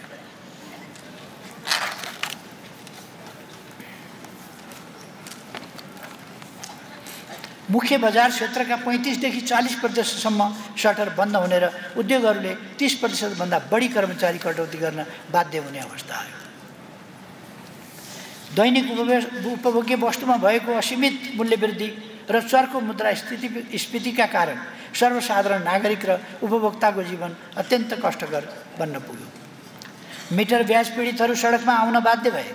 लघुवित्त संस्थाहरूको अनियन्त्रित ब्याजले कयौं सर्वसाधारणका घर दैलो बन्द गरायो। बिचौलिया, कालाबजारिया, मुनाफाखोरहरू र दलाल पुँजीपतिहरूको बिगबिगी बढेर गयो। राजनीतिक गठबन्धनको आवरणमा खतरनाक वित्तीय गठबन्धन निर्माण गरेर राज्य स्रोतको दोहन गर्ने, निश्चित व्यापारिक घरानाको स्वार्थमा करका दर हेरफेर गर्ने, निश्चित र स्वार्थी समूहलाई ठूला वित्तीय कारोबार हस्तान्तरण गर्ने जस्ता गम्भीर विकृतिहरू बढ्दै गए। वित्तीय सुशासन र सङ्गठित अपराधसँग सम्बन्धित प्रतिबद्धता पूरा नगरिएका कारण नेपाल अन्तर्राष्ट्रिय वित्तीय क्षेत्रमा कालो सूचीमा पर्ने जोखिम बढेर गयो, जुन जोखिम अझै पनि कायमै छ। सत्ता संरक्षित तस्करी, सङ्गठित अपराध र भ्रष्टाचार भयावह बन्दै गयो। त्यस्ता आपराधिक काममा सरकारकै कतिपय मान्छे संलग्न हुने मात्रै होइन, सिङ्गो राज्य संयन्त्रलाई नै त्यस्ता काममा प्रयोग गर्ने प्रयास भयो।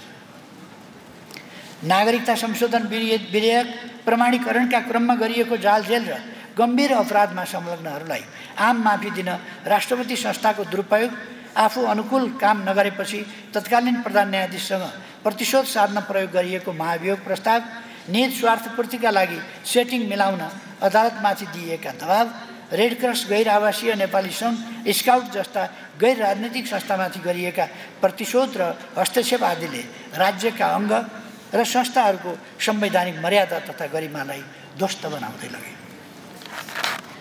यो निकै चिन्ताजनक विषय थियो।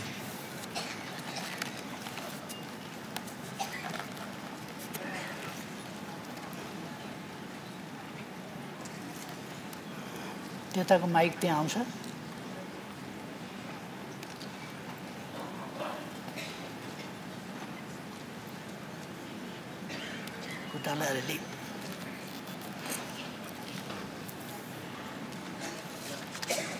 केही वर्ष अगाडिसम्म वैदेशिक रोजगारीमा जानेको सङ्ख्या 19%सम्मले कम हुने, अर्थात् हाम्रो समयमा वैदेशिक रोजगारीमा जति गइरहेका थिए त्यसमा 19%ले कमी आएको थियो। विदेश गएकाहरू समेत नेपाल फर्कने क्रम सुरु भएको थियो। अब नेपालमै केही गर्नुपर्छ भन्ने सकारात्मक भावनाको विकास हुँदै थियो। गठबन्धनका गलत नीति र व्यवहारका कारण बढेको निराशाले गर्दा त्यस विपरीत युवाहरूको विदेश प्रवासनको क्रम दोब्बर बन्न थाल्यो। गत वर्ष मात्रै जनसङ्ख्याको झन्डै 2.5% अथवा 7 लाखभन्दा बढी युवा बाहिरिए। युवाहरू नै रित्तिने गरी भइरहेको यस प्रवासन र यस मार्फत फैलिएको नैराश्य र हताशालाई सम्बोधन गर्नु अनिवार्य थियो। तर अघिल्लो गठबन्धनले नेकपा एमालेको विरोध बाहेक अर्थो केही गरेन। बरु कतिपय नेताहरूले आफूले काँक्रा चोरेर बिहाहरूको गालामा टाँस्ने जस्ता धुर्त्याइ गरे। भ्रष्टाचारको विरोधको नारा पनि सत्ताधारीहरूलाई जोगाउने काममै सीमित भयो। यस्तो परिवेशमा लोकतान्त्रिक गणतन्त्र र संविधानका आधारभूत प्रस्तावनाकै विरुद्ध चलखेलहरू सुरु भए। पात्रहरूका गलत कामले लोकतान्त्रिक प्रणालीलाई नै जोखिममा धकेल्न थाल्यो। संक्षेपमा नेकपा एमालेलाई सरकारबाट विस्थापन गरिसकेपछिको अवधि आम रूपमा व्यथिति, मुलुकको अधोगति र निराशाको अवधि रह्यो। मुलुकमा चौतर्फी सङ्कट गहिरिँदै गयो।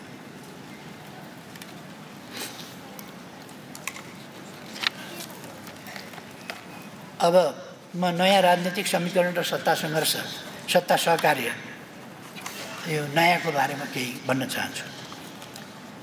यस परिस्थितिबाट हामी आयौँ र यस्तो गम्भीर परिस्थितिलाई जिम्मेवार पार्टीको हैसियतले हामीले मुख दर्शक भएर हेर्न सक्दैनथ्यौँ। यद्यपि हामी पार्टीलाई निर्णायक राष्ट्रिय शक्तिका रूपमा विकास गर्ने र निर्वाचनका माध्यमबाटै गठबन्धनलाई परास्त गरेर राजनीतिको गलत कोर्स सच्याउने कामलाई प्राथमिकतामा राखेर क्रियाशील थियौँ। तर निर्वाचनको मात्रै प्रतीक्षा गरिरहँदा मुलुक झनै गहिरो सङ्कटमा फस्ने र आन्तरिक र बाह्य केन्द्रहरूले आफ्ना सङ्कीर्ण स्वार्थका लागि त्यसको फाइदा उठाउने जोखिम बढ्दै गयो। आन्दोलनको आँधी बेरी उठाएर सरकारका गलत कामलाई रोक्न र गठबन्धनलाई पराजित गर्ने विकल्प पनि थियो। तर हामीले सम्भव भएसम्म राजनीतिक शक्तिहरूलाई गोलबन्द गर्दै त्यस जनविरोधी गठबन्धनलाई भत्काउने र तुलनात्मक रूपमा देशका लागि अनुकूल राजनीतिक समीकरण निर्माण गर्ने विकल्प रोज्यौँ। यसका लागि हामीले विभिन्न राजनीतिक शक्तिसँग संवाद गऱ्यौँ र अन्त्यमा रणनीतिक कौशलका साथ यो नयाँ राजनीतिक समीकरण निर्माण गर्यौँ। 2080 साल फागुन 21 गते नेकपा एमाले, माओवादी केन्द्र, रासोपा, जसपा र नेकपा यस सम्मिलित नयाँ सरकार बनेर नयाँ सत्ता सहकार्य सुरु भएको छ। यससँगै मुलुकको राजनीति केही हदसम्म अनुकूल बनेको छ। नेकपा एमालेका विरुद्ध खडा गरिएको गठबन्धन र बनाइएको घेराबन्दी तोडिएको छ। राष्ट्रिय राजनीतिमा एमालेको नेतृत्वदायी भूमिका फेरि एकपटक स्थापित भएको छ। नयाँ सत्ता सहकार्यबाट जनतामा अलिकति भए पनि आशा र भरोसा पुनर्जागृत भएको छ। सत्ता सहकार्य निर्माण गरिरहँदा हाम्रो पार्टीले आफ्नो कुनै स्वार्थलाई केन्द्रमा राखेको छैन। देशको स्वार्थ नै हाम्रो पार्टीको पनि स्वार्थ हो। यससँग हाम्रा निश्चित अपेक्षा र प्राथमिकता जोडिएका छन्। हामी चाहन्छौँ सन्तुलित, असंलग्न, विश्वसनीय, दिगो र पारस्परिक विश्वास र लाभमाथि आधारित परराष्ट्र नीतिका आधारमा मुलुकको बाह्य सम्बन्ध परिचालन होस्। कुनै पनि स्वतन्त्र राष्ट्रले अरूको आदेश, निर्देश वा हितका लागि काम गर्नुपर्ने बाध्यता स्वीकार गर्न सक्दैन। हामी स्वाधीनताको साँचो प्रयोगमा जोड दिन चाहन्छौँ। राष्ट्रिय हितलाई केन्द्रबिन्दुमा राखेर छिमेकी लगायत सबै मित्र राष्ट्रहरूसँग विश्वसनीय सम्बन्ध र आर्थिक साझेदारी विकास गर्न चाहन्छौँ।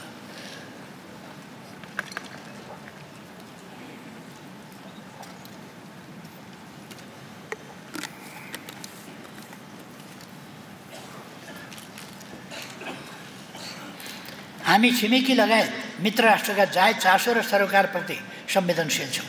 त्यसै गरी उहाँहरू पनि नेपालको राष्ट्रिय हित, यसको स्वतन्त्र विदेश नीति, बाह्य सम्बन्ध सञ्चालन र संवेदनशीलताप्रति संवेदनशील, सहयोगी र सकारात्मक बन्नुहोस् भन्ने चाहन्छौँ। सबैसँग मित्रता, कसैसँग छैन शत्रुता सदा चाहिँ हाम्रो बाह्य सम्बन्धको मूल आधार रहनेछ। जनताको बहुदलीय जनवादले समाजमा दलहरूबीच स्वस्थ प्रतिस्पर्धा र लोकतान्त्रिक अभ्यासको परिकल्पना गर्छ। त्यसरी नै जबजले बहुलवादी खुल्ला समाजको मान्यतालाई अंगीकार गर्छ। यसै मान्यताका आधारमा सबै खाले विविधता र बहुलताको सम्मानका साथै तिनीहरूबीच सहअस्तित्व, सहिष्णुता र सहकार्यको परिकल्पना गर्छ। हामी सबै संस्कृतिलाई समान भावका साथ सम्मान गर्छौँ। धार्मिक आस्था व्यक्तिगत अधिकारको विषय हो, त्यसलाई संरक्षण गर्छौँ। समाजमा विद्वेष र सन्देह फैलाउने र राष्ट्रिय एकतामा आघात पुर्याउने प्रवृत्ति राष्ट्रिय हुन सक्दैनन्। हामी कुनै पनि अतिवादको विरोध गर्छौँ। हामी चाहन्छौँ सरकार सामाजिक सद्भाव र राष्ट्रिय एकतालाई प्रवर्धन गर्ने विषयमा प्रभावकारी भूमिकामा स्थापित होस्। गर्नुपर्ने कामहरू धेरै छन्, तर विभिन्न सीमाहरूका कारण हामी अहिले यिनै प्राथमिकताका आधारमा सरकारलाई अघि बढाउन चाहन्छौँ। पार्टीको नीतिगत अगुवाई र पहलकदमीमा 5 राजनीतिक दलको न्यूनतम नीतिगत प्राथमिकता र साझा सङ्कल्प तयार भई सार्वजनिक भइसकेको छ। दस्तावेजमा संविधानको मर्म र भावना विपरीत राज्य सञ्चालनमा प्रकट विचलन रोकी सङ्घीय लोकतान्त्रिक गणतन्त्रलाई सुदृढ गर्न विद्यमान आर्थिक शिथिलता, दण्डहीनता एवं व्यावसायिक निराशालाई चिर्दै जनतामा राज्यप्रति आशा र भरोसा पैदा गर्न, विशेषतः युवाहरूमा प्रकट नैराश्यता, आक्रोश र नकारात्मक सोचमा परिवर्तन गरी सबै सङ्घर्ष र आन्दोलनले ल्याएको दूरगामी महत्त्वका उपलब्धिको रक्षा गर्न, राष्ट्रिय स्वाधीनता, सार्वभौमसत्ता र भौगोलिक अखण्डता र नेपाल राष्ट्र तथा नेपाली जनताको सर्वोपरि हितलाई केन्द्रमा राखी सुदृढ र सन्तुलित अन्तर्राष्ट्रिय सम्बन्ध विकास गर्न र प्रत्येक नेपालीलाई आफ्नो इतिहास र स्वाभिमान, सङ्घर्ष र बलिदान, परिवर्तन र उपलब्धिप्रति गौरव बोध गराउन तथा राष्ट्रिय आवश्यकता तथा जनचाहना अनुरूप समाजवाद उन्मुख आर्थिक सामाजिक रूपान्तरणका लागि राजनीतिक स्थायित्व, सुशासन, विकास र सामाजिक न्यायसहित समृद्ध नेपाल, सुखी नेपालीको राष्ट्रिय आकाङ्क्षा पुरा गर्ने सङ्कल्प गरिएको छ। यसका लागि देखाएका 13 नीतिगत प्राथमिकता निर्धारण गरिएको छ। 1. अर्थतन्त्रमा उत्पादनदेखि उपभोगसम्म र लगानीदेखि व्यापारसम्म देखिएको शिथिलता हटाउन नीतिगत सुधार गर्दै आर्थिक क्रियाकलापलाई तीव्रता दिने। वित्तीय संस्थाहरूमा उत्पन्न समस्या समाधान गर्न विभिन्न समयमा गठित आयोगहरूका सुझावहरूलाई क्रमशः कार्यान्वयन गर्दै सहकारी, लघु वित्त संस्था एवं अनुचित लेनदेन सम्बन्धी समस्या समाधान गर्ने। 3. सार्वजनिक सेवा प्रवाहमा सुधार गर्न, सुशासन प्रवर्धन गर्न, व्यावसायिक वातावरण निर्माणमा असहज र असान्दर्भिक नीति र कानुनमा परिमार्जन गर्ने, सङ्गठन संरचनामा कायम रहेको दोहोरोपना हटाई चुस्त र मितव्ययी संरचना निर्माण गर्ने, सङ्घीयता कार्यान्वयनका समस्या समाधान गर्दै राज्यका निकायबीच अन्तर समन्वय कायम गरी प्रविधि आधारित सुधार निर्देशित अनुगमन प्रणाली स्थापना गर्ने। 4. सार्वजनिक पदमा रहेका सबै भ्रष्ट, सबै निकम्माको रूपमा व्याप्त भावनालाई बदल्न, बेइमानी गर्नेले कानुनी रूपमा सजाय पाउँछ भन्ने उदाहरण प्रस्तुत हुने गरी सार्वजनिक प्रशासन, न्यायालय र सम्बद्ध नियामक निकायहरूमा जवाफदेहिता सुनिश्चित गर्ने, लाइनमा रहेका सबैको पालो आउँछ भन्ने मान्यतालाई बल पुर्याउने दिगो प्रणाली विकास गरी जनतामा राज्यप्रतिको भरोसा जगाउने। स्वदेशी उत्पादन र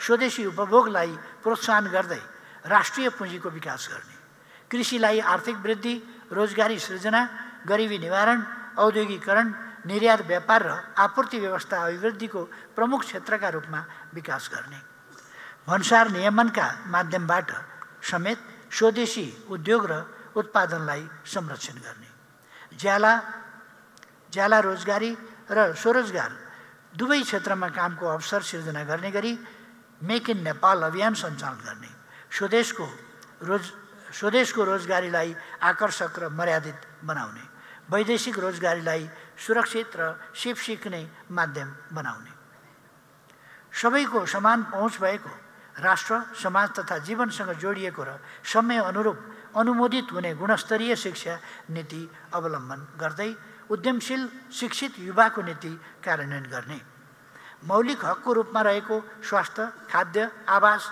र खानेपानीको अधिकार सुनिश्चित गर्ने, श्रमको सम्मान, मर्यादित काम, न्यायोचित ज्याला, सामाजिक सुरक्षा एवं असल औद्योगिक श्रम सम्बन्धलाई श्रम नीतिका आधारभूत मान्यताका रूपमा स्थापित गर्ने, मजदुर, किसान, श्रमजीवी र विपन्न वर्गलाई समृद्धिको केन्द्रमा राख्ने। 7.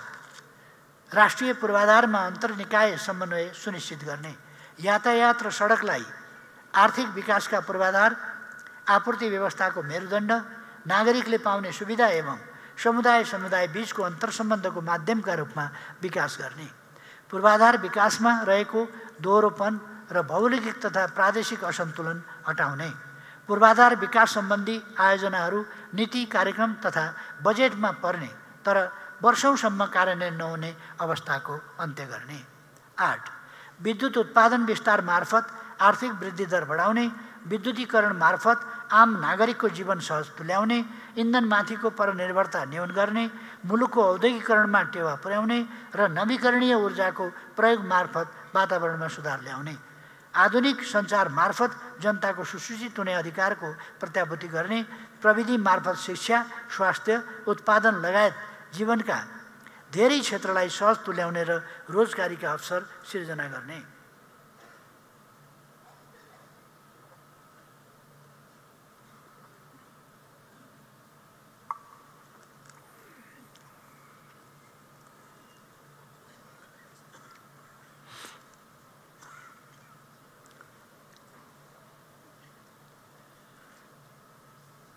नौ, भूमिमा किसानहरूको सहज पहुँच उपलब्ध गराउन, भूमिको वैज्ञानिक व्यवस्थापन मार्फत यसको सही सदुपयोग गर्न र आवास सम्बन्धी मौलिक हक कार्यान्वयनको सुनिश्चित गर्न आवश्यक प्रक्रिया अगाडि बढाउने, जलवायु परिवर्तनले उत्पन्न गरेको जोखिम न्यूनीकरण गर्ने, वातावरणको सुरक्षा गर्ने र हरित अर्थतन्त्रको विकास गर्ने।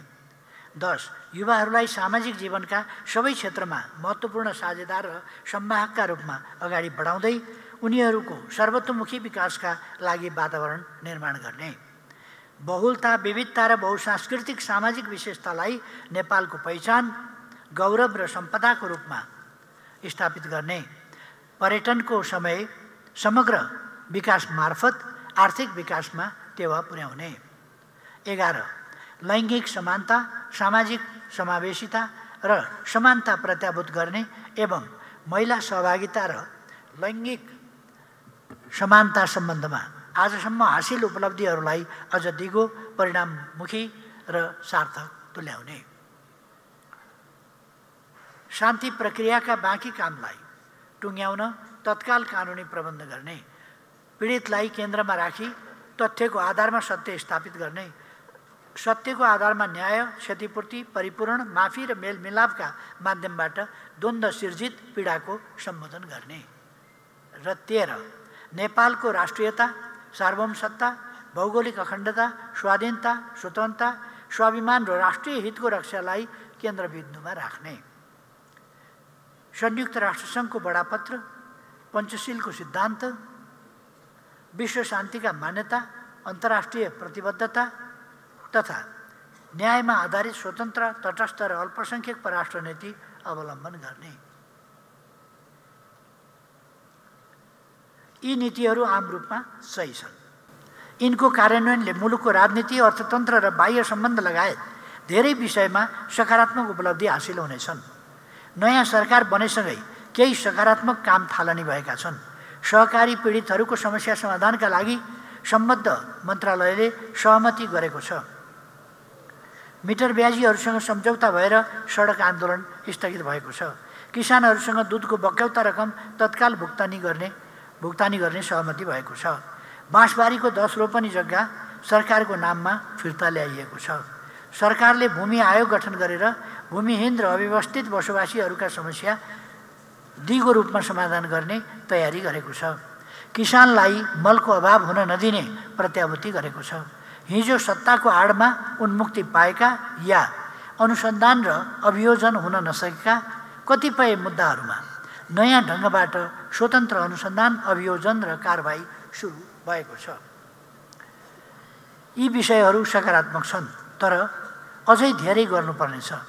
सरकारले जनतामा व्याप्त निराशा छिर्ने र देश अगाडि बढ्छ भन्ने विश्वास जगाउने गरी तीव्र रफ्तारमा काम गर्नुपर्नेछ।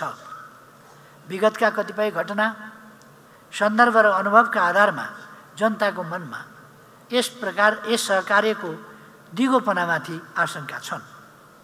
यसको खण्डन कुनै औपचारिक मन्तव्य वा वक्तव्यबाट होइन, व्यवहारबाटै गरिनेछ।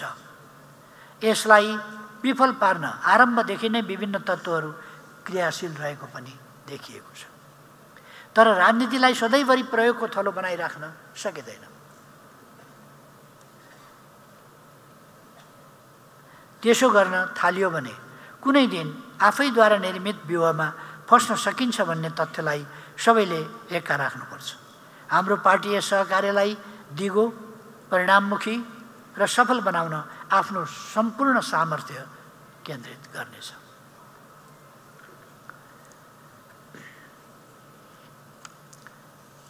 अब म राजनीतिक शक्ति सन्तुलन र पार्टीहरू बीचको सम्बन्धका बारेमा केही शब्दहरू राख्नेछु।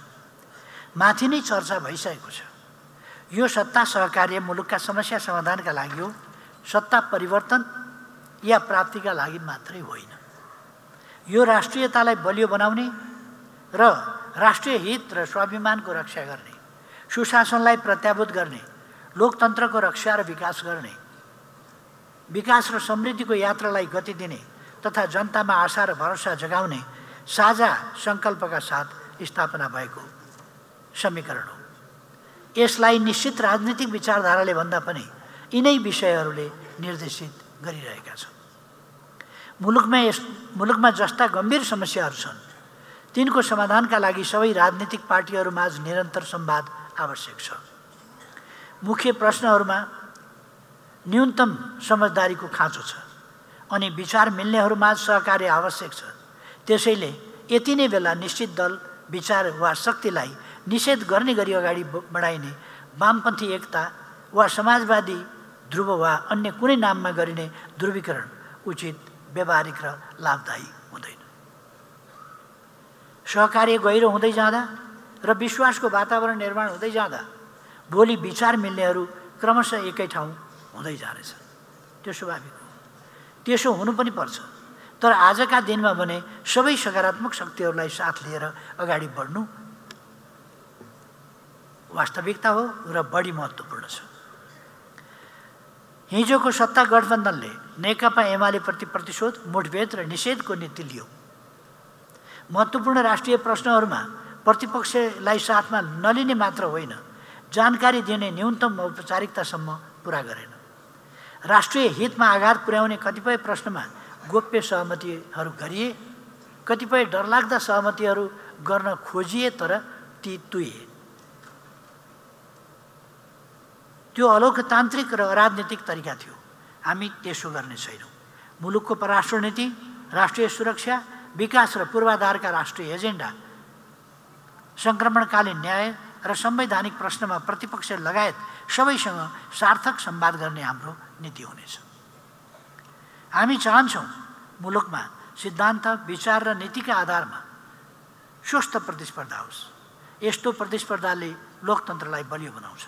दलहरूबीच सङ्गठनको बलमा र राम्रा काममा स्वस्थ प्रतिस्पर्धा हुने कुराले समाजमा लोकतान्त्रिक संस्कृतिलाई प्रवर्धन गर्छ। अचानक सत्ताबाट बाहिरिनु पर्दा यति बेला नेपाली काङ्ग्रेस आक्रोशित, क्षुब्ध र हताश देखिन्छ। यही हताशाले उसलाई प्रतिशोधको राजनीतिमा पुर्याएको छ। फागुन 21 गतेबाट सुरु भएको नयाँ समीकरणलाई सफल हुन नदिन र भत्काउन उसले हरसम्भव प्रयास गर्यो। त्यसका लागि उसले रासोपा र अन्य कतिपय दलका नेताहरूलाई प्रधानमन्त्री पदको समेत प्रस्ताव गर्यो। तर काङ्ग्रेसको प्रस्ताव अस्वीकार गर्दै ती दलहरू नयाँ राजनीतिक समीकरणमा संलग्न हुनासाथ ऊ यति बेला हताश मनस्थितिका साथ विरोध र सदनमा अवरोध गरिरहेको छ। यसका पछाडि प्रतिशोध बाहेक कुनै तर्कसङ्गत आधार छैन। सहकारी क्षेत्रमा गम्भीर समस्या देखा परेका छन्। बचतकर्ताहरूको अर्बौं रकम हिनामिना भएको छ र यसको गम्भीर छानबिन गरी दोषीहरूलाई कानुनी कारबाही गरिनुपर्छ। यस विषयमा पार्टी स्पष्ट छ। तर निश्चित व्यक्तिलाई निशाना बनाएर राजनीतिक प्रतिशोधको भावनाले अगाडि सारिएका र पुष्टि नभएका विषयमा प्रवेश गर्न सकिँदैन। हिजोसम्म सरकारमा रहँदा अख्तियारले बयानमा बोलाएका, अदालतले पूर्वपक्षका लागि थुनामा राखेका र गम्भीर अनियमिततामा संलग्न भएका मन्त्री र नेताहरूलाई राजीनामा गराउन तयार नहुने, काङ्ग्रेसले यति बेला अरूमाथि प्रश्न उठाउने नैतिक आधार समेत राख्दैन।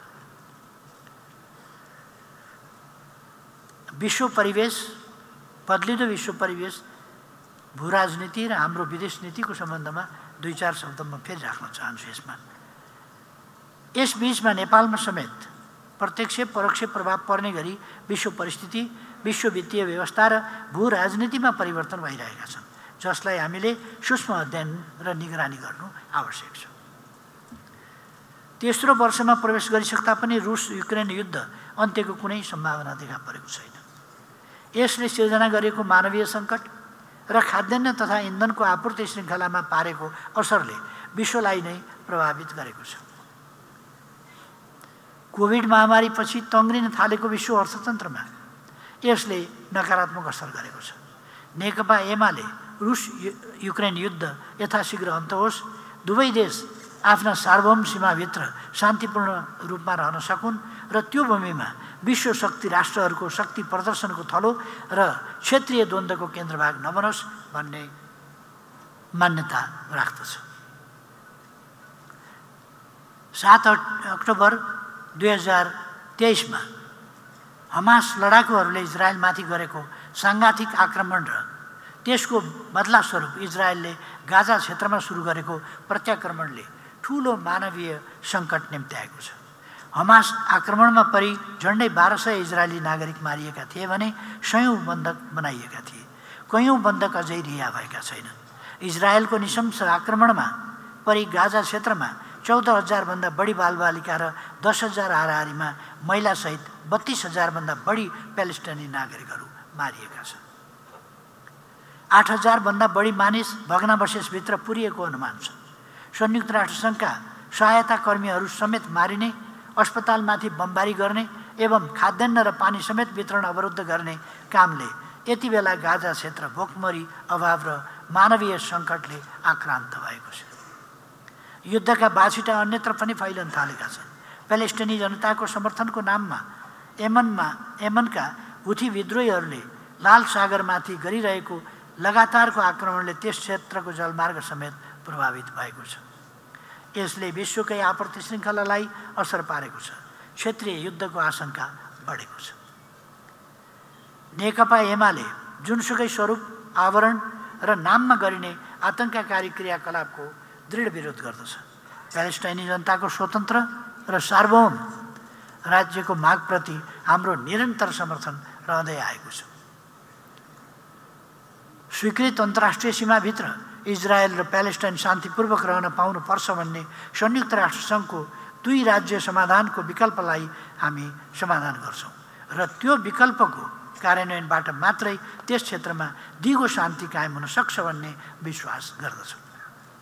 हामी त्यस क्षेत्रमा तत्काल युद्धविराम गर्न, नेपाली युवा विपिन जोशी सहित सबै बन्धकहरू रिहा गर्न, मानवीय सहायताको आपूर्तिलाई निर्बाध सञ्चालन गर्न र हत्या हिंसाको अमानवीय श्रृङ्खला तत्काल अन्त्य गर्न माग गर्दछौँ। विगतमा आफैले स्वीकारेको एकचिन नीतिको मान्यता विपरीत ताइवानका विषयमा अमेरिकाको दोहोरो र उत्तेजनात्मक भूमिकाले त्यस क्षेत्रमा तनाव बढाइरहेको छ। एसिया प्रशान्त क्षेत्रमा तनाव बढाउने, सैन्य शक्ति विकेन्द्रित गर्ने र ध्रुवीकरण गर्ने कुनै पनि कदम विश्व शान्ति र क्षेत्रीय स्थायित्वका लागि हानिकारक हुन्। त्यस्ता क्रियाकलापहरू तत्काल बन्द गरिनुपर्छ भन्ने हाम्रो स्पष्ट दृष्टिकोण छ। हामी म्यानमारमा लोकतन्त्रको तत्काल पुनर्स्थापनाको पक्षमा छौँ। जननिर्वाचित संसदलाई भङ्ग गर्ने, जननिर्वाचित प्रतिनिधिहरूलाई बन्दी बनाउने र शान्तिपूर्ण विरोध प्रदर्शनमाथि हिंसात्मक दमन गर्ने काम कुनै पनि अर्थमा स्वीकार्य हुन सक्दैन। दक्षिण एसियामा बढिरहेको दक्षिणपन्थी अतिवाद र विभिन्न मुलुकमा लोकतन्त्रमाथि भइरहेका सैन्य हस्तक्षेपप्रति हामी चिन्तित छौँ। हामी कुनै पनि भूभागमा भइरहेका युद्ध र बाह्य हस्तक्षेपको विरुद्ध छौँ। लोकतन्त्र र शान्तिको पक्षमा छौँ।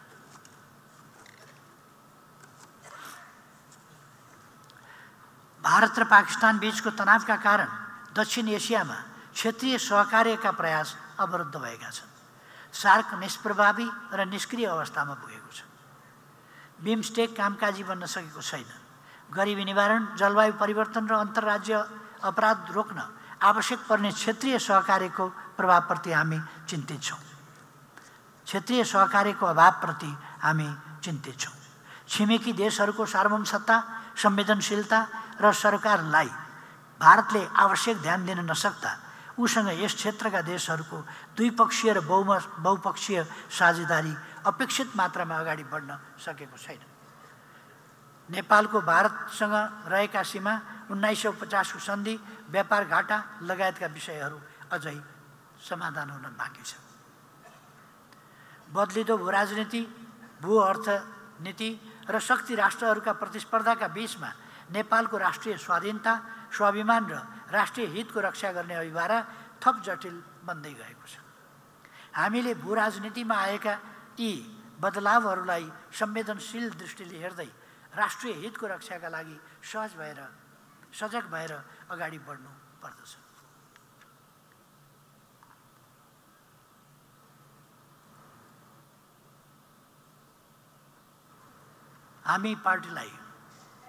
हाम्रो पार्टीलाई जो राष्ट्रिय शक्ति हो, मूल राष्ट्रिय शक्ति हो, यस प्रमुख राष्ट्रिय शक्तिलाई निर्णायक राष्ट्रिय शक्तिको रूपमा विकास गर्न चाहन्छौँ।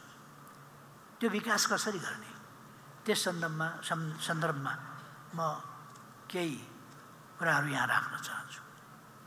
बलियो शक्तिको निर्माणले मात्रै मुलुकमा राजनीतिक स्थायित्वको ग्यारेन्टी गर्न सक्छ, राष्ट्रिय हित र स्वाभिमानको रक्षा गर्न सक्छ, समृद्धि र सुशासनको यात्रालाई निर्वाध अगाडि बढाउन सक्छ। यति बेला हामी त्यस्तै निर्णायक राष्ट्रिय शक्ति निर्माणको अभियानमा छौँ। राष्ट्रिय शक्ति हुनुको तात्पर्य आफ्नो राष्ट्रको हित, स्वाधीनता, सार्वभौम सत्ता र स्वाभिमानप्रति प्रतिबद्ध रहनु हो। आफ्ना आन्तरिक विषयहरूको फैसला आफ्नै स्वतन्त्र निर्णयका आधारमा गर्न सकिन्छ भन्ने आत्मविश्वास र निर्णय क्षमता हासिल गर्नु हो। राष्ट्रिय शक्ति हुनुको तात्पर्य सबै जात जाति, भाषा भाषी, संस्कृति, धर्म र भूगोलका जनताको प्रतिनिधि शक्तिका रूपमा स्थापित हुनु हो। सबैका भावनाको प्रतिनिधित्व गर्ने सामर्थ्य हासिल गर्नु हो। देशभित्रको कुनै खास भूगोल, भाषा, संस्कृति या जातिको मात्रै प्रतिनिधित्व या पैरवी गर्ने समूह राष्ट्रिय शक्तिको भूमिकामा स्थापित हुन सक्दैन। राष्ट्र भनेकै त्यहाँ बसोबास गर्ने, राष्ट्र भनेकै एउटा खास भूगोल, त्यहाँ बसोबास गर्ने एउटा साझा भावना र साझा सङ्कल्पमा आबद्ध जनताको समष्टि हो।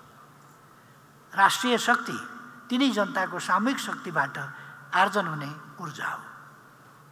राष्ट्रिय शक्ति हुनुको तात्पर्य मुलुकलाई स्वाधीन र आत्मनिर्भर अर्थतन्त्रबारे सुस्पष्ट सोच र त्यसलाई हासिल गर्ने क्षमता विकसित गर्नु हो। अर्थतन्त्रमा स्वाधीनता र सबलता बिना कुनै पनि राष्ट्रले आफ्नो सार्वभौम सत्ता र स्वतन्त्र निर्णय क्षमता विकास गर्न सक्दैन। त्यसै गरी बलियो राष्ट्रिय शक्ति निर्माणको पूर्व शर्त भनेको लोकतन्त्र, सामाजिक न्याय र मानव अधिकारको पूर्ण पर्याप्ति हो।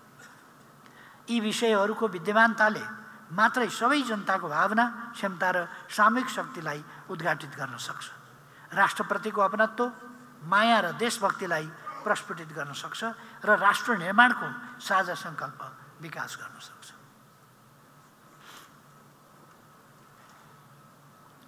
अधिकार खोसिएका, निरङ्कुश बन्धनमा बाँधिएका, न्याय र समानताबाट वञ्चित एवं विभेदमा पारिएका जनतामा राष्ट्र निर्माणको हुटहुटी जगाउन र त्यस अनुकूलको वातावरण निर्माण हुन सक्दैन। देशभक्ति, स्वाभिमान सबै जनताको प्रतिनिधित्व, आर्थिक आत्मनिर्भरता र लोकतन्त्र राष्ट्रिय शक्ति निर्माणका अविभाज्य अङ्गहरू हुन्।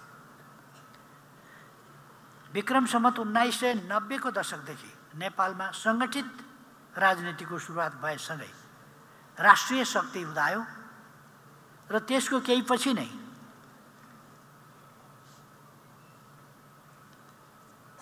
त्यस राष्ट्रिय शक्तिको निर्माण र त्यसको नेतृत्वमा समृद्ध एवं सबल राष्ट्र निर्माण गर्ने धारको प्रारम्भ भयो।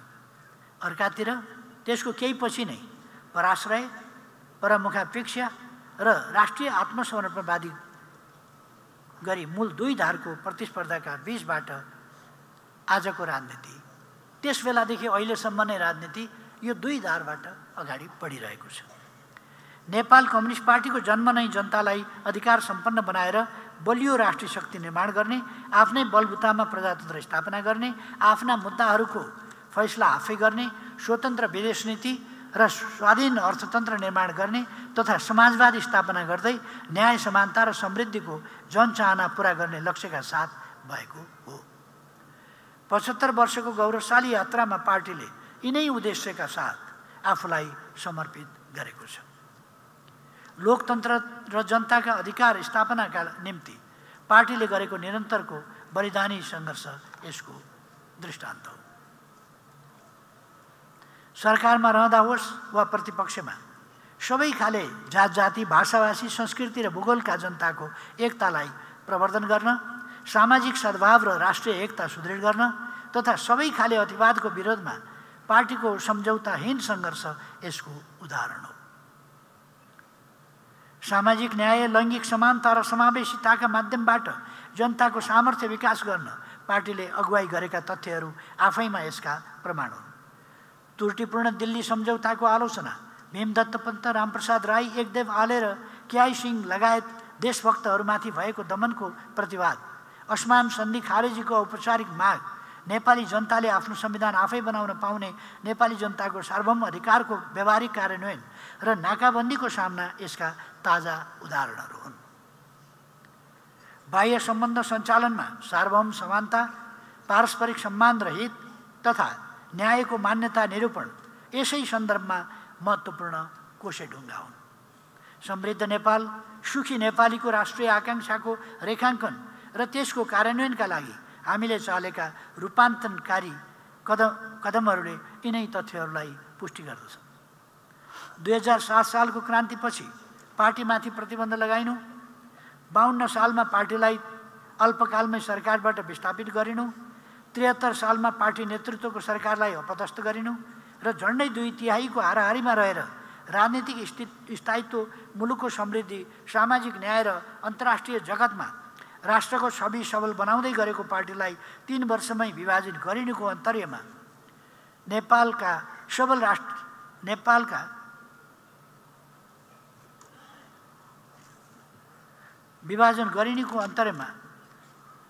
नेपालमा सबल राष्ट्रिय शक्तिको निर्माण र त्यसलाई निर्णायक बिन्दुमा पुग्न नदिने दुराशय नै थियो। यस्ता यावत दुराशय र षड्यन्त्रको सामना गर्दै पार्टीले आफूलाई निरन्तर सुदृढ बनाउँदै ल्याएको छ, तर अझै पनि निर्णायक तहमा विकास हुन सकेको छैन।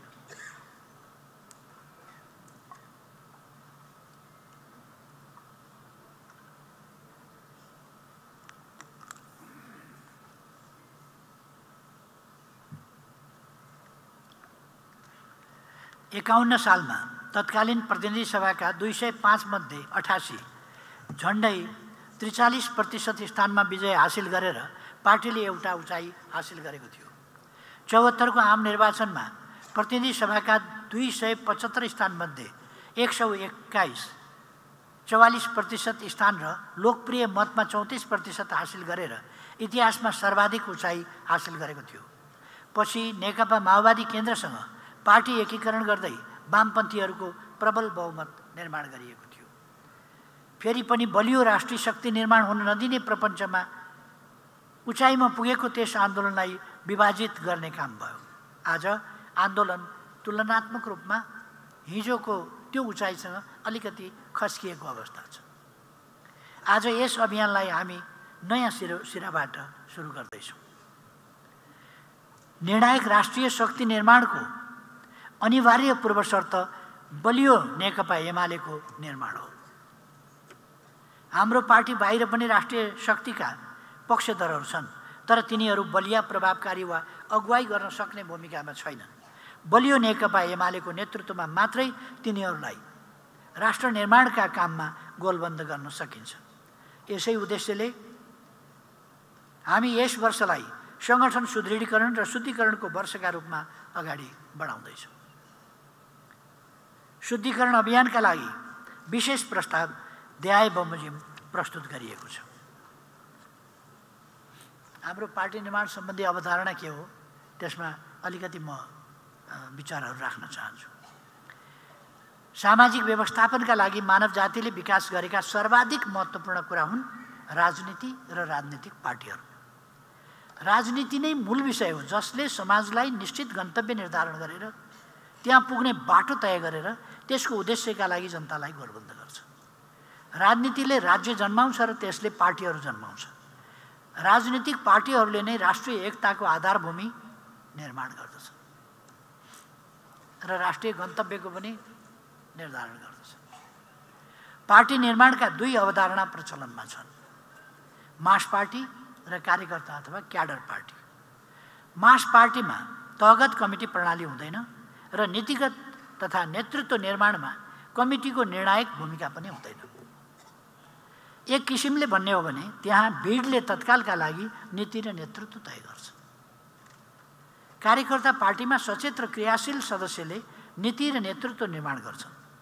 तहगत कमिटी प्रणाली संस्थागत निर्णय, सामूहिक नेतृत्व र व्यक्तिगत जिम्मेवारीका आधारमा पार्टी निर्माण र परिचालन गरिन्छ। मास पार्टीको अवधारणा यथास्थिति र तात्कालिक चासोमा मात्र सीमित रहने पार्टीहरूले अपनाएका छन्। यथास्थितिलाई सचेत क्याडर पार्टी चाहिँदैन। यथास्थितिमा रहनका लागि सबल, सक्षम, सही नेतृत्व चाहिँदैन, भिजन चाहिँदैन यथास्थितिका लागि। त्यसकारण उनीहरू यथास्थिति र तात्कालिक चासोमा मात्रै सीमित रहने गर्दछन्।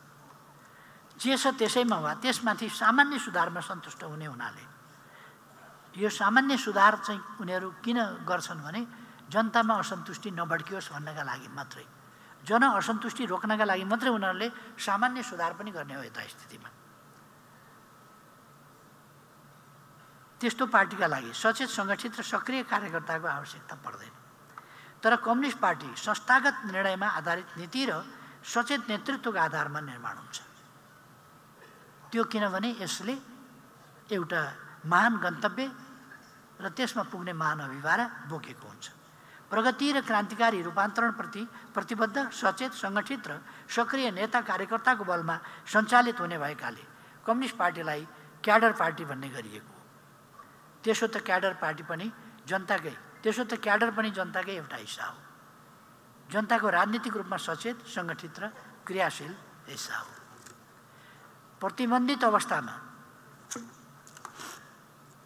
काम गरेका, क्रान्तिका लागि गैर संवैधानिक बाटो अवलम्बन गरेका र क्रान्ति सम्पन्न भएपछि बनेको संविधानमै कम्युनिस्ट पार्टीको नेतृत्व अनिवार्य हुने प्रावधान राखी आम रूपमा एकदलीय या बहुदलीय सहयोगात्मक प्रणाली अपनाइरहेका कम्युनिस्ट पार्टीका अनुभव एक खालका छन्। आम रूपमा प्रतिपक्षीय भूमिकामा रहेर आन्दोलन गरिरहेका कतिपय पार्टीका अनुभव फरक खालका छन्। हामी क्रान्ति र समाजवाद निर्माणको मात्रै होइन, पार्टी निर्माणको पनि मौलिक ढाँचा र मान्यता विकास गर्दै अघि बढिरहेका छौँ। बहुदलीय प्रतिस्पर्धा, शान्तिपूर्ण बाटो र संवैधानिक माध्यमबाट समाजवादको आधार निर्माण गर्ने मौलिक कार्यदिशासहित पार्टी निर्माणको अभियानमा हामी छौँ। यसैले पार्टी निर्माणका कतिपय अन्तर्राष्ट्रिय अनुभव हाम्रो सन्दर्भमा सान्दर्भिक देखिँदैन। हामी तिनीहरूबाट शिक्षा लिन सक्छौँ तर नकल गर्न सक्दैनौँ अथवा त्यसमाथि भर पर्न सक्दैनौँ। आफ्नो मौलिकतामा सृजनात्मक ढङ्गले अगाडि बढ्नुपर्छ। 5औं राष्ट्रिय महाधिवेशन पूर्व हामीले पनि आफ्नो पार्टीलाई कार्यकर्ता पार्टी भन्दै आएका थियौँ। 5औं राष्ट्रिय महाधिवेशनपछि जननेता मदन भण्डारीको अगुवाईमा हामीले कार्यकर्ता पार्टीको अवधारणालाई जनआधारित कार्यकर्ता पार्टीमा विकसित गरेका छौँ। यसको मूल मर्म हो, कार्यकर्ता पार्टी पनि जनतामा आधारित हुनुपर्छ।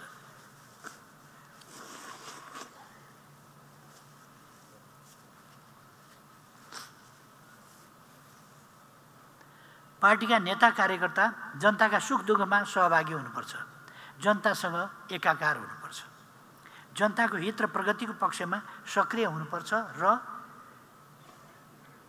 जनताबाट आवधिक रूपमा अनुमोदित हुनुपर्छ।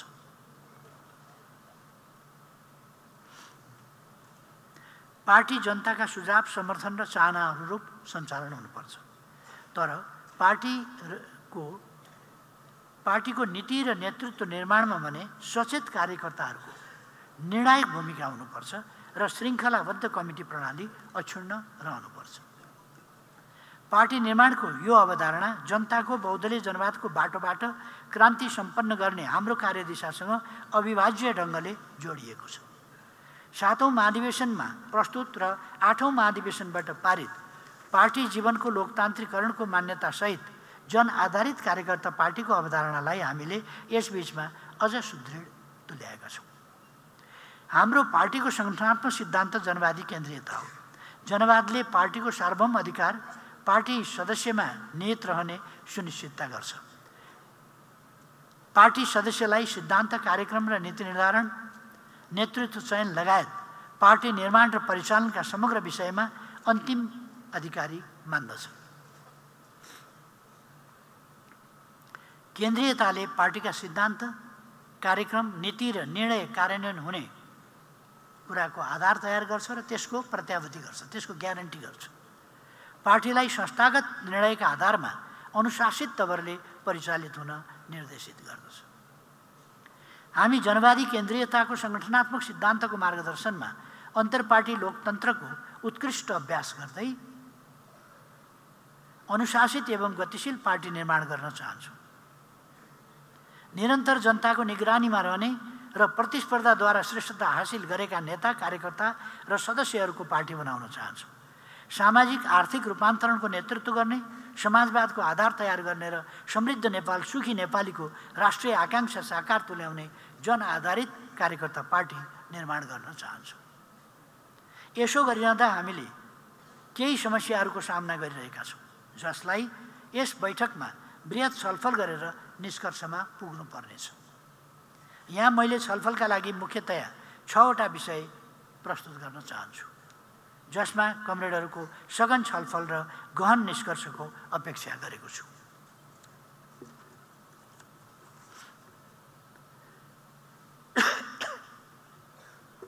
जनआधारित कार्यकर्ता पार्टी निर्माणका समस्या सम्बन्धमा विचार गर्नुपर्ने 6वटा प्रश्नहरू।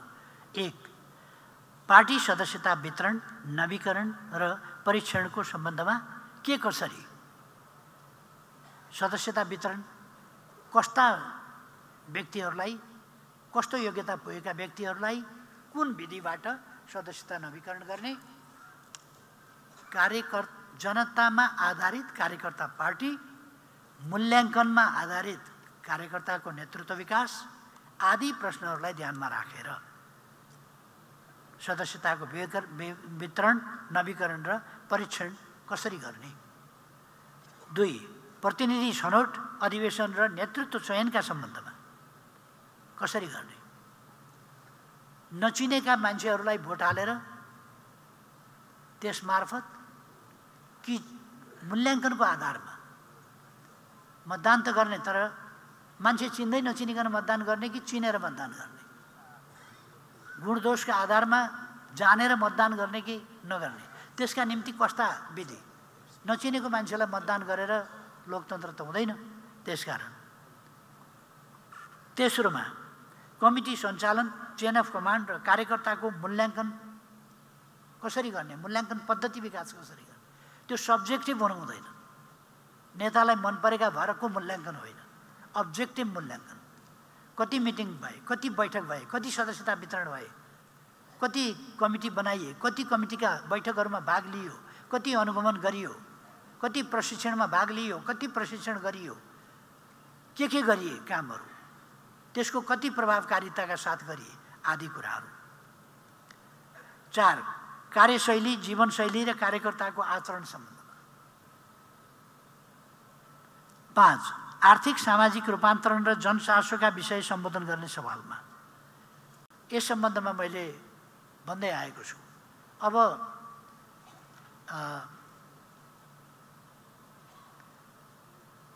हामी जनताले के चाहन्छ भने नेता आफू जस्तै मात्रै होइन, आफूभन्दा पृथक हुनुपर्छ, त्यो अपेक्षा गर्छ।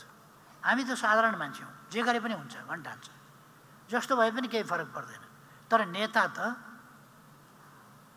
ऊ त उदाहरणीय हुनुपर्छ, ऊ दृष्टान्त योग्य हुनुपर्छ, ऊ प्रशंसनीय हुनुपर्दछ। यी कुरा माग गर्दछ। यसलाई कसरी गर्ने? त्यसै गरेर 5 मा आर्थिक सामाजिक रूपान्तरण र जनचासोका विषय सम्बोधन गर्ने सम्बन्धमा हामी अब राजनीति र सङ्गठन गरेर मात्रै हामीलाई पुग्दैन। हामी अब राजनीतिक क्रान्तिबाट अलिक आर्थिक परिवर्तनका, आर्थिक क्रान्तिका समयमा प्रवेश गरेका छौँ र अबको समय यदि राजनीतिक व्यवस्थालाई, प्रणालीलाई आर्थिक क्रान्ति या आर्थिक परिवर्तन, जनताको जीवनमा परिवर्तनसँग गाँसिएन भने त्यो फलदायी हुने छैन। यही कुरा मैले 48 सालमा संसदमा आएपछि, निर्वाचित भएर संसदमा आएपछि लगातार यो कुरा मैले राख्दै आएँ कि राजनीतिमा जुन परिवर्तन ल्याएका छौँ हामीले, त्यो त्यतिमा सीमित होइन। अर्थतन्त्रमा, आर्थिक जीवनमा, सामाजिक जीवनमा, जनताको जीवन स्तरमा, उसको शिक्षामा, उसको स्वास्थ्यमा, हरेक कुरामा परिवर्तित हुनुपर्दछ, रूपान्तरित हुनुपर्दछ। हाम्रो पार्टीको सबै साथीहरूले यही कुरा राख्दै आयो। हाम्रो पार्टीले यही दृष्टिकोण प्रस्तुत गर्दै आयो। जुन कुरा सही थियो हामीले लगातार भन्दै आएका छौँ। अब पनि हामी जनताका बीचमा गएर उनको आर्थिक जीवनमा परिवर्तन ल्याउने खालका केही काम गर्दैनौँ भने, उनलाई आर्थिक बाटो देखाउँदैनौँ भने त्यसले हामीप्रति, हाम्रो पार्टीप्रतिको आकर्षण नजगाउन सक्छ, त्यो कायम नराख्न सक्छ। त्यसकारण हाम्रो साथीहरूले यसमा ध्यान दिनुपर्छ। अब 6औँमा निर्वाचन मार्फत निर्णायक राष्ट्रिय शक्ति निर्माण गर्ने सम्बन्धमा हाम्रो पार्टी समृद्ध नेपाल, सुखी नेपाली बनाउन चाहन्छ देशलाई, देशवासीलाई भने त्यसमा पुग्नका लागि निर्णायक राष्ट्रिय शक्ति आवश्यक छ। र त्यो निर्णायक राष्ट्रिय शक्ति जोसुकै निर्णायक भएर हुँदैन। प्रतिगामी, मिलिजुली, साँठगाँठवाला निर्णायक भएर त देख्यौँ नि हामीले, अर्थतन्त्र ओह्रालो लाग्छ, समाज ओह्रालो लाग्छ, फ्रस्ट्रेसन पैदा हुन्छ समाजमा। त्यसकारण हामीले यसलाई राष्ट्रिय शक्ति निर्णायक तवरमा पुर्याउनु पर्छ। अथवा हाम्रो पार्टी साधारणतया पनि बहुमतमा पुगेन, तिनै तहका सरकारहरूमा बहुमतमा पुगेन, सर्वत्र छाएन भने हामी राष्ट्रिय शक्ति निर्माण हुन सक्दैनौँ। र राष्ट्रिय शक्ति भएनौँ भने जहाँनेरि भएन हो त्यहीँनेरि खाल्टो पर्छ। त्यसकारण समग्र राष्ट्र विकासको गतिलाई एक रूपताका साथ, एक नासले, एक तालमा अगाडि बढाउन सक्दैनौँ। यस सन्दर्भमा कमरेडहरूका विचार आउँ। यी 6वटा पोइन्टमा खास गरी विचार केन्द्रित गरेर यस प्रश्नमा यो जनआधारित कार्यकर्ता पार्टी निर्माण कसरी गर्ने भन्ने यो मिसन 84सँग जोडिएको छ। यो निर्णायक राष्ट्रिय शक्ति निर्माणसँग जोडिएको छ। यो समृद्ध नेपाल, सुखी नेपालीको राष्ट्रिय आकांक्षा र हाम्रो गन्तव्य साकार पार्ने कुरासँग जोडिएको छ। त्यसकारण यी विषयहरूमा केन्द्रित भएर कमरेडहरू अगाडि बढौँ भन्ने आग्रह गर्न चाहन्छु। कमरेडहरूबाट यो कुराहरू छलफलको क्रममा ठोस रूपमा आउनेछन्, लिखित रूपमा पनि आउनेछन् भन्ने मैले विश्वास लिएको छु। प्रिय कमरेडहरू, 10औं राष्ट्रिय महाधिवेशन पछिको 2.5 वर्षको हाम्रो यात्रा सफल र प्रभावकारी रहेको छ। इतिहासकै प्रतिकूल परिस्थितिलाई हामीले सम्हालिएर सामना गरेका छौँ। यसले हाम्रो प्रतिरोधी क्षमता, एकातिर प्रतिरोधी क्षमता र अर्कोतिर फेरि पहिलेकै ठाउँमा धक्का पाए पनि फेरि पहिलेकै ठाउँमा आउने र अगाडि बढ्ने रिजिलियन्स, त्यो क्षमतालाई थप सुदृढ बनाएको छ। पार्टीलाई प्रतिकूलताका बीचबाट यस बिन्दुसम्म ल्याउन निर्णायक भूमिका खेल्नुहुने पार्टी रक्षाको यस अग्रपङ्क्तिलाई म हार्दिक अभिवादन गर्न चाहन्छु। अर्थात् यहाँहरू जसले यो भूमिका खेल्नुभएको छ र पार्टीलाई अप्ठ्यारोबाट यहाँ ल्याउनु भएको छ, तपाईँहरू सबैलाई धेरै धेरै धन्यवाद भन्न चाहन्छु। तपाईँहरू बधाईका पात्र हुनुहुन्छ, तपाईँहरू धन्यवादका पात्र हुनुहुन्छ, तपाईँहरू प्रशंसाका पात्र हुनुहुन्छ र मैले विश्वास लिएको छु अझ अगाडि बढेर हामी जानेछौँ। हामी यति बेला तुलनात्मक रूपमा सहज अवस्थामा आइपुगेका छौँ, तर समाजवादी र पुँजीवादी शक्ति बीचको, अग्रगमन र प्रतिगामी पश्चगमन बीचको, राष्ट्रिय स्वाभिमान र आत्मसमर्पणका पक्षधर बीचको एवं समृद्धि एवं बर्बादीका शक्ति बीचको यो वर्ग सङ्घर्ष जारी नै छ। हाम्रो आगामी यात्रा पनि जोखिम मुक्त, चुनौती रहित र विघ्न बाधाविहीन छैन। तर मार्क्सवाद, लेनिनवाद र जनताको बहुदलीय जनवादको मार्गदर्शन, जनताको लोकप्रिय समर्थन र आन्दोलनको आरणमा खारिएका नेता कार्यकर्ताहरूको यो पङ्क्ति यस्तो शक्ति हो जसका बलमा हामी जस्ता सुकै अवरोधहरू पनि छिचोल्न सक्छौँ। उच्च मनोबलका साथ अगाडि बढौँ। हाम्रो विजय अवश्यम्भावी छ र हाम्रो भविष्य उज्जवल छ। धन्यवाद कमरेड।